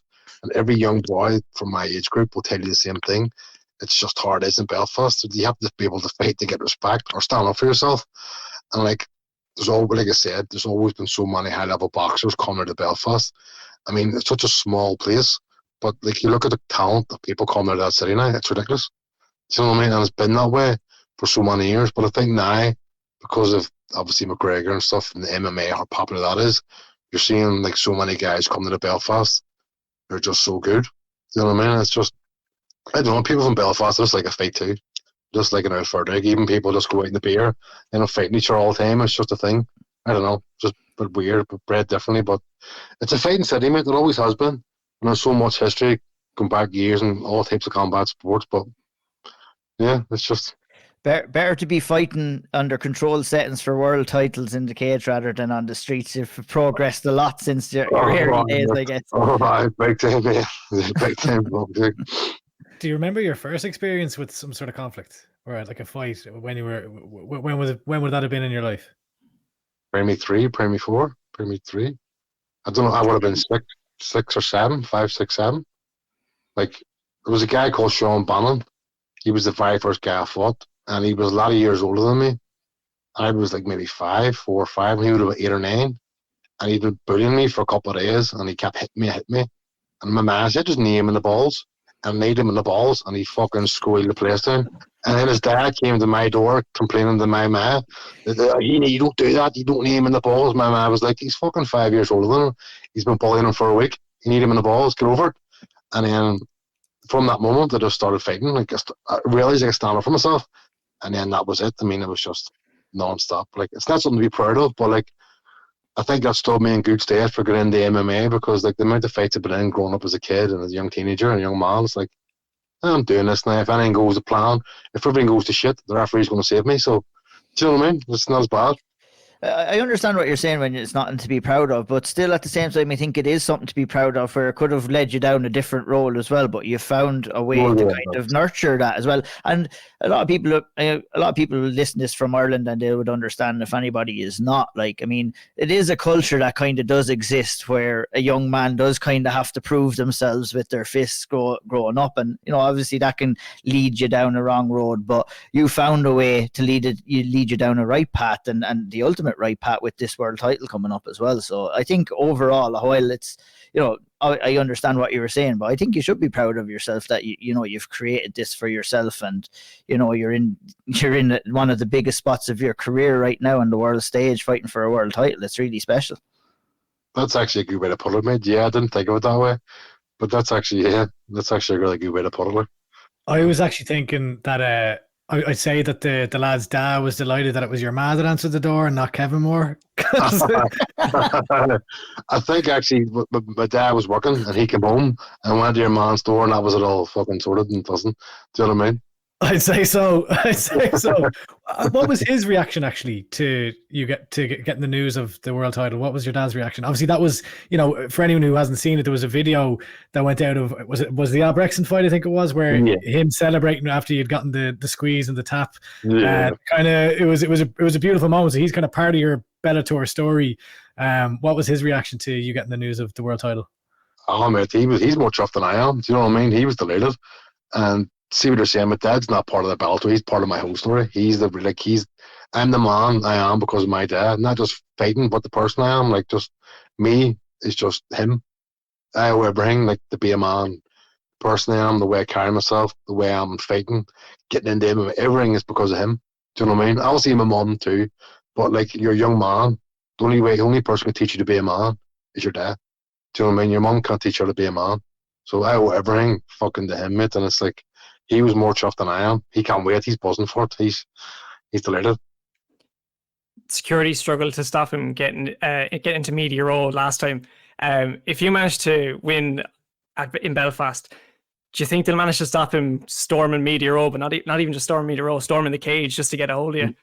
Nah. I think it'd be him and many other people too. I think the security will just go, fuck that, we're done now. Just let him run.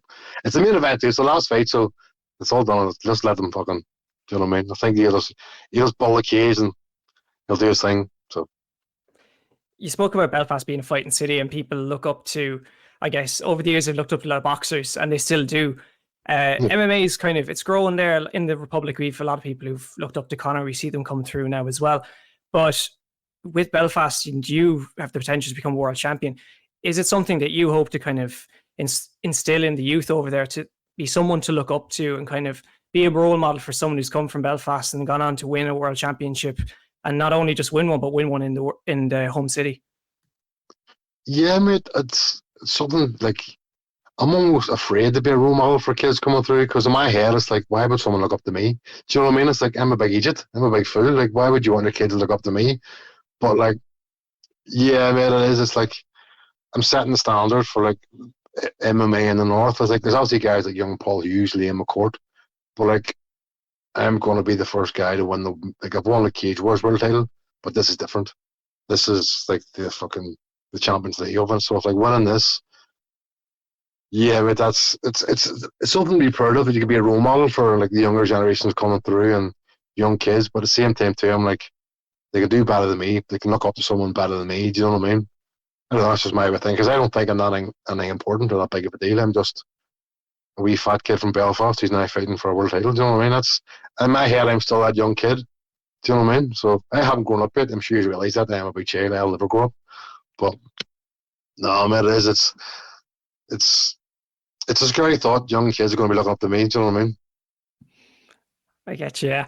And you mentioned about you won the Cage Warriors title there before, and bit of it, it's obviously you mentioned it's quite different. But look, last Monday it was 7 years to the day since you won that Cage Warriors belt. In less than 2 weeks, you get to fight for a world championship belt. What's the difference between of you back in 2017 and the version of you now that's entering your upcoming fight?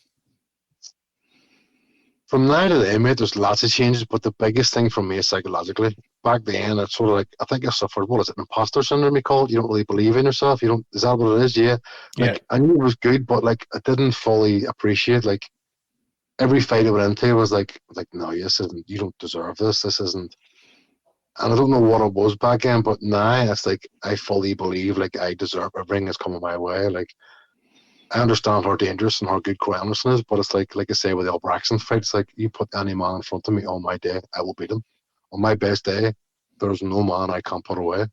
And that's the way I think now. And then especially the difference from Cage Wars to Bellator, I re-sign with Bellator, I can live like a professional. I don't have to work 5 nights as a doorman. I don't have to stay up to 3 in the morning and struggle to get up for training. I'm able to just focus completely everything on training.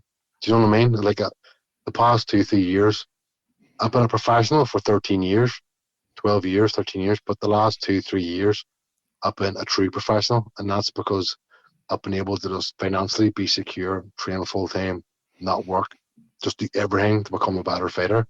And I think that's a big difference, and that's why psychologically I'm so much more confident getting into these fights, because I know I've done absolutely everything I can to prepare for this. I've left no stone unturned, and there's been nothing but fighting. It's my life. It's training Monday to Saturday, training, take Sunday off, training again. That's been my routine for the last 3 years. So like, people talk about fight camps. This has been a fight camp. This has been the last 3 years of me preparing for this moment. Do you know what I mean, man? So yeah, that's the difference in me then and me now. Karl, how did you overcome that imposter syndrome? Was there a moment or a process that you kind of had to go through to get to where you are psychologically now? I don't know, mate. People have asked me that before. I'd love to say something happened one day and that was it, but there's nothing I can really put my finger on, Aldi. I think it's accumulation of just living in the gym, training twice every day, doing that, not having to go and work 40 hours a week or 30 hours a week. My nutrition's on point and my sleep's on point. I'm just doing everything like a professional athlete. And I think just doing that over time, that incrementally all adds up. You do it for a week, you do it for 2 weeks, you do it for 2 months, 6 months, a year. And you've just got that bank. Like, I look back at this fight camp and then the fight camps before, the training before. It's like, I've done so much work to get to this stage. I'm supremely confident. and I know like win, lose or draw, I've left everything I can in the for this training camp, and I'm going to do that in the fight. So I don't know, mate. To answer your question, there's nothing in particular. I just think it's the years of just doing everything as perfect as I can. Do you know what I mean? That makes sense. Yeah, absolutely. No, I think that makes a lot of sense. Out of curiosity, when did you stop working the doors?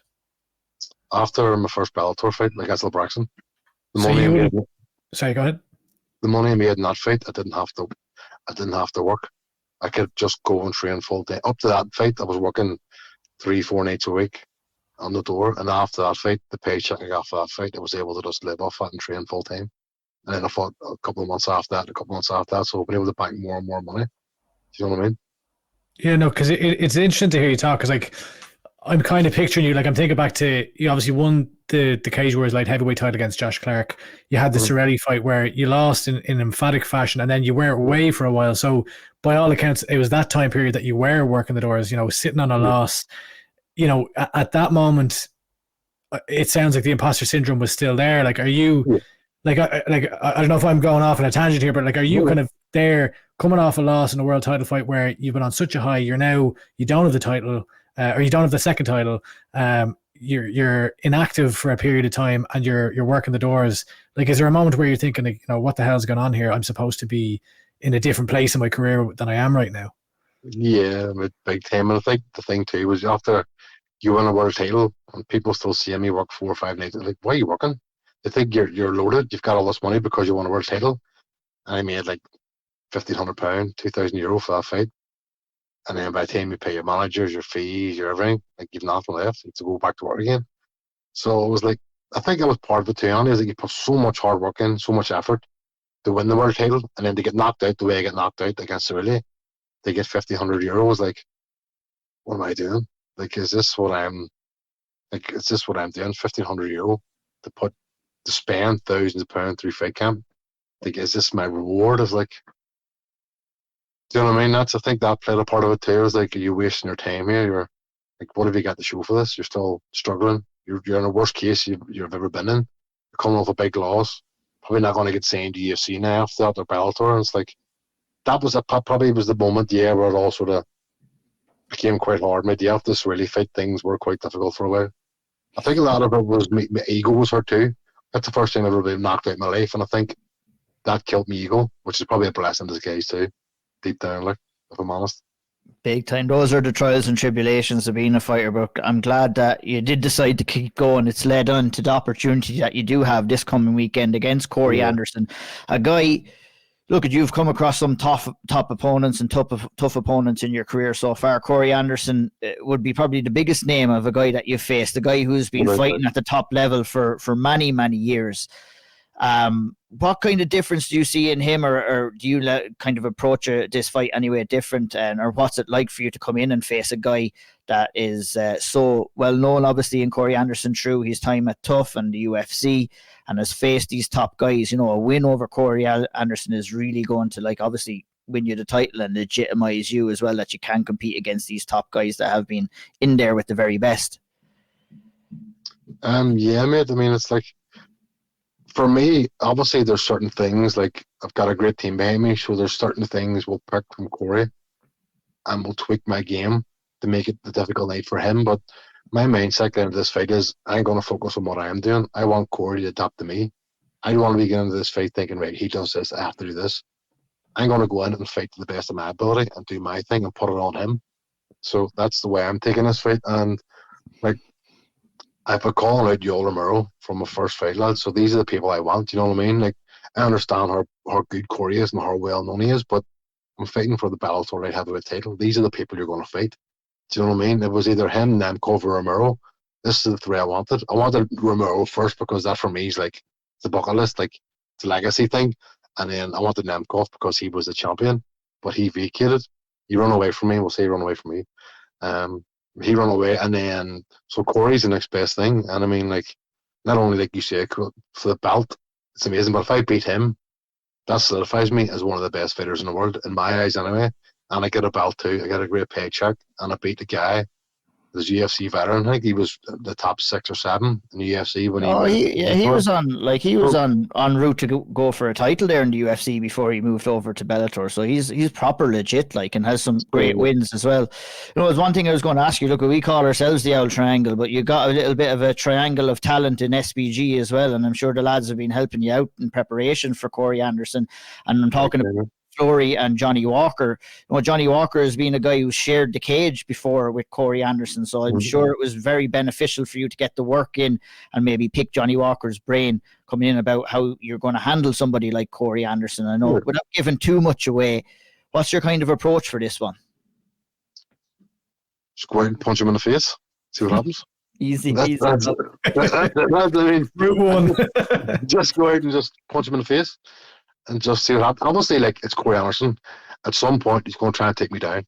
That's what he's going to do. I'm not an idiot, but I'm ready for it. I mean, the Polizzi fight, that was the same thing. And, like, being a European Irish fighter, we're not going to be able to out wrestle these guys. So the whole career is based on fighting against wrestlers. Do you know what I mean? That sprawl and brawl, that type of fight. I mean, I'm not like, if this was a wrestling match, I would be worried. But it's a fight. Do you know what I mean? And, like, the Polizzi fight, like, no disrespect to Alex, but he's a great opponent. But the only success he had was when I went for his back and fell off. And that was me being overeager trying to get the choke. And Alex, he got me down once, and I think I swept him and got back up, and I took him down twice, I think, too. So it's like, I've been preparing for these types of fights my whole career. So obviously Corey's probably a lot better than Alex Polizzi, but, like, I'm a lot better then too, from then as well. And I've learned from the mistakes I made in that fight. So yeah, I mean, I'm just ready, lads. I'm just like, this is the most ready I've ever been for a fight, the most prepared I've been, the fittest I've been, the sharpest I've been. And it's like, and like, no matter what happens in the fight, win, lose or draw, it's going to be the best version of me. Do you know what I mean? And I'm ready for it. I'm going to go have fun too. Like, so I'm just looking forward to getting out and fighting one of the best guys in the world and seeing how I could do against that guy. Do you know what I mean? When you visualize yourself getting your hand raised, how do you get there? What's the ideal route?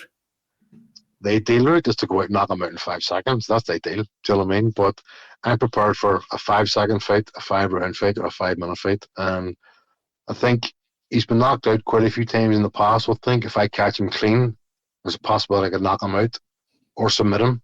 But I'm also put in so much work. Like, I'm so fit for this fight.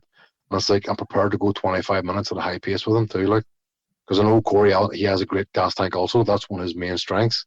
So, and I think maybe I can even match him in that, or even outdo him with gas in this fight. So, I just see myself winning, mate. I'm not one of those guys. I don't like this is how I'm going to win. I just see myself getting my hand raised at the end by any means necessary. After this fight, then, without looking too far ahead, what comes next? Do you have is it a case you have to defend the belt, or do you have eyes on a PFL tournament in the future where you can win a second belt and potentially $1 million as well? Is that what you're thinking? Yes, they're all possibilities, mate. I've thought of all them, but what I want to do is win the belt first. That's the goal, and then I think there's a card in June in Dublin, I think, and I want to fight on that. Defend the belt. I want to defend the belt on that. I want to get at least 3 or 4 fights in this year, 3 to 5 fights this year, and defend the belt as many times as possible. And then after the year's out, see what's going on with Bellator and PFL. Maybe, bless you, maybe go to fucking PFL, fight for $1 million. I don't know.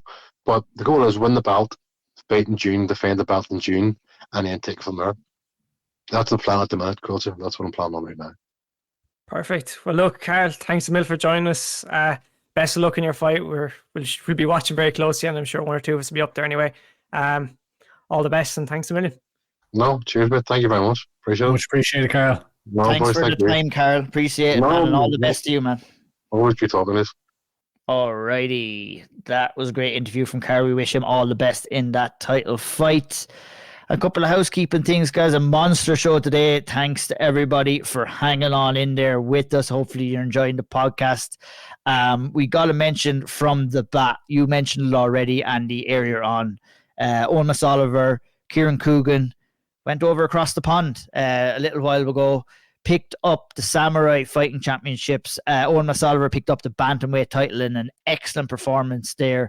Looked sweet on the feet and picked up I don't know. We'll have to talk to him to see what kind of submission it was. Some kind of inverted guillotine kind of. Yeah, he just grabbed a hold of the neck and went with it and got the tap out there to become the bantamweight champion over there. Ciarán Coogan picked up the flyweight title. I mean, we'll be blue in the face from bigging up flyweight fighters here on the Ould Triangle, but Ciarán Coogan picked up 2 great wins there as well. Other housekeeping notes, a couple of fight announcements for Cage Warriors Dublin. Ger Harris on the card, Kieran Brady on the card, Matt Elliott on the card for the Dublin show. Very, very good stuff. Caoilte, any quick thoughts on those 3 fights? A couple of, we'll have a couple of other juicy ones, I'm sure, on the way, but the Cage Warriors Dublin card is slowly taking shape. Really is. Really excited to see Kieran Brady make his pro debut. That's a massive one. Ger Harris, always great to see him back in there. Seems like he's rising the ranks there at Cage Warriors, and he's found a home there now. So it'd be interesting to see how he's built over the next few years, and just even this year alone. Matt Elliott, very surprised he didn't sign with Octagon, but very excited to see him in the Cage Warriors gloves as well. Another prospect that we've seen a bit of, but I don't think we've seen enough of just yet. I want to see a bit more. Only got that 1 fight in Octagon, but great to see him active again. Absolutely, Andy. I'm sure you're sharing the excitement. Look, with Matt, it's good to see him back in the yellow gloves again. He goes in there against Valentino Hiva. Kieran Brady, I know one that we're all going to be excited to see the debut of Kieran Brady. He takes on Thomas Zidanowski in his professional debut. Buzzing to see that. And always Ger Harris in exciting fights going in there against Gregory Huamitan. That's a difficult one. 3 difficult names there in a row. As I did my best, but 3 fighters, Andy, at different stages of their career. 3 hot prospects with, Ger Harris has kind of staked his claim into Cage Warriors. We see the return of Matthew Elliott, and obviously Kieran Brady, who we've talked very highly about, will make his professional debut. Perfect setting for him to get the ball rolling on his professional career, really, isn't it? Yeah, absolutely, and I'm glad that you've singled him out there, because I think that we've touched on Kieran Brady previously in the podcast, but he probably doesn't get the fanfare or the spotlight maybe that he should, because he went 5-0 in 2023, and he's beaten Jack Core twice, who we were just praising. He's beaten Jordan Bradshaw, who we've talked about loads. I was talking about Jared Ryan earlier on. He beat him, he finished him, beat Dale Sheridan, who Jared Ryan beat, and he finished Ross Querney. So that's a serious list of fighters to be taken out all in the space of a year. He could have been the SevereMMA Amateur of the Year. It was stiff competition there. He was in the running, and I think he probably got a few votes as well. So really a guy to be high on, and brilliant to see him in the yellow gloves. I'm looking forward to that. Big time there. And look, it has to be said, Matt Elliott going in there against Valentino Riva, another Italian fighter. FAI versus Italian MMA.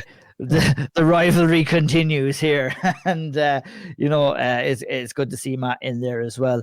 Couple of other things. Let's talk a little bit of Cage Legacy. Looking a little bit ahead, looking further ahead first. Yanderson Castro versus Chris Fishgold at Cage Legacy Liverpool. Paul Kelly versus Johnny Jitsu, John Redmond, coming in there as well for the Cage Legacy Liverpool card. The biggest story in Irish MMA, lads, is who was the UFC vets, and now it's been announced as Chris Fishgold and Paul Kelly. Paul Kelly, I guess, being a UFC veteran from way, way back in the day, has had some difficulties since that run in the UFC, obviously, but he's back in action. He's competing on the Cage Legacy Liverpool card, so the mystery is finally over, lads. All the guessing, all the posts, we can finally put it to bed. We have to calm down. You were getting off easy at night.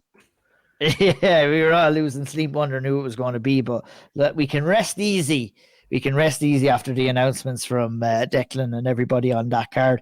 And we've got to mention, look, we're really sorry we're caught for time, but we are going to cover this card in great, great detail. But Sunday, March 24th, Cage Legacy 21 in the Pillow Hotel in Ashburn. Richie Smullen versus Krill Medvedovsky as your main event. Max Lally versus, I have it written down here because I spoke with him yesterday. He is taking on Abdullah Ajas.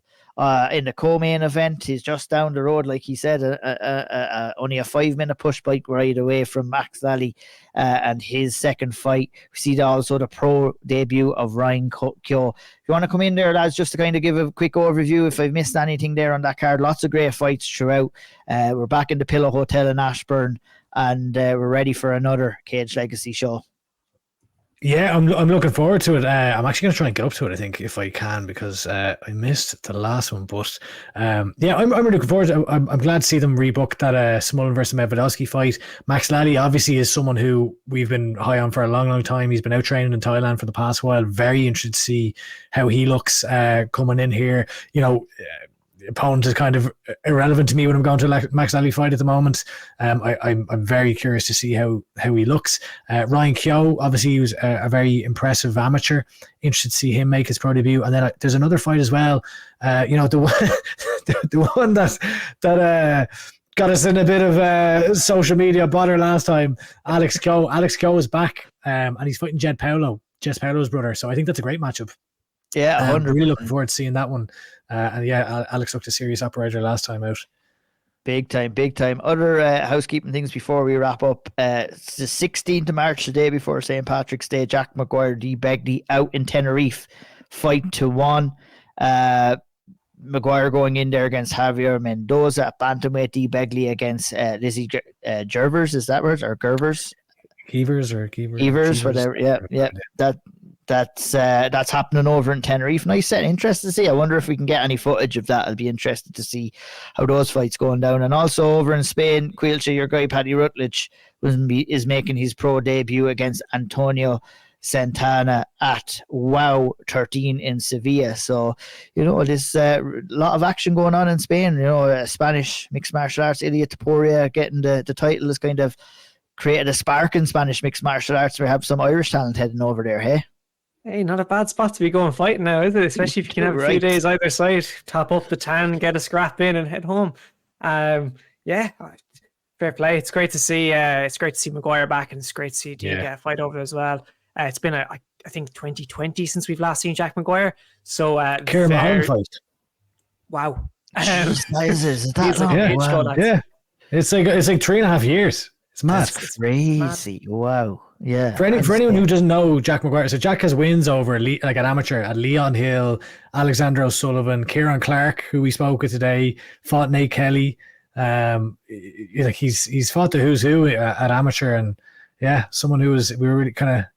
It's mad that he hasn't fought in so many years. Like we haven't seen the McGuire brothers in action in a good few years now. Yeah, it's crazy how you like those kind of things do slip by, because it's not like hot and heavy. There's action every weekend. It's hard to keep up with sometimes, but it's great to see a guy with the pedigree of Jack going back in there, and obviously Dee as well. You know, she's coming out.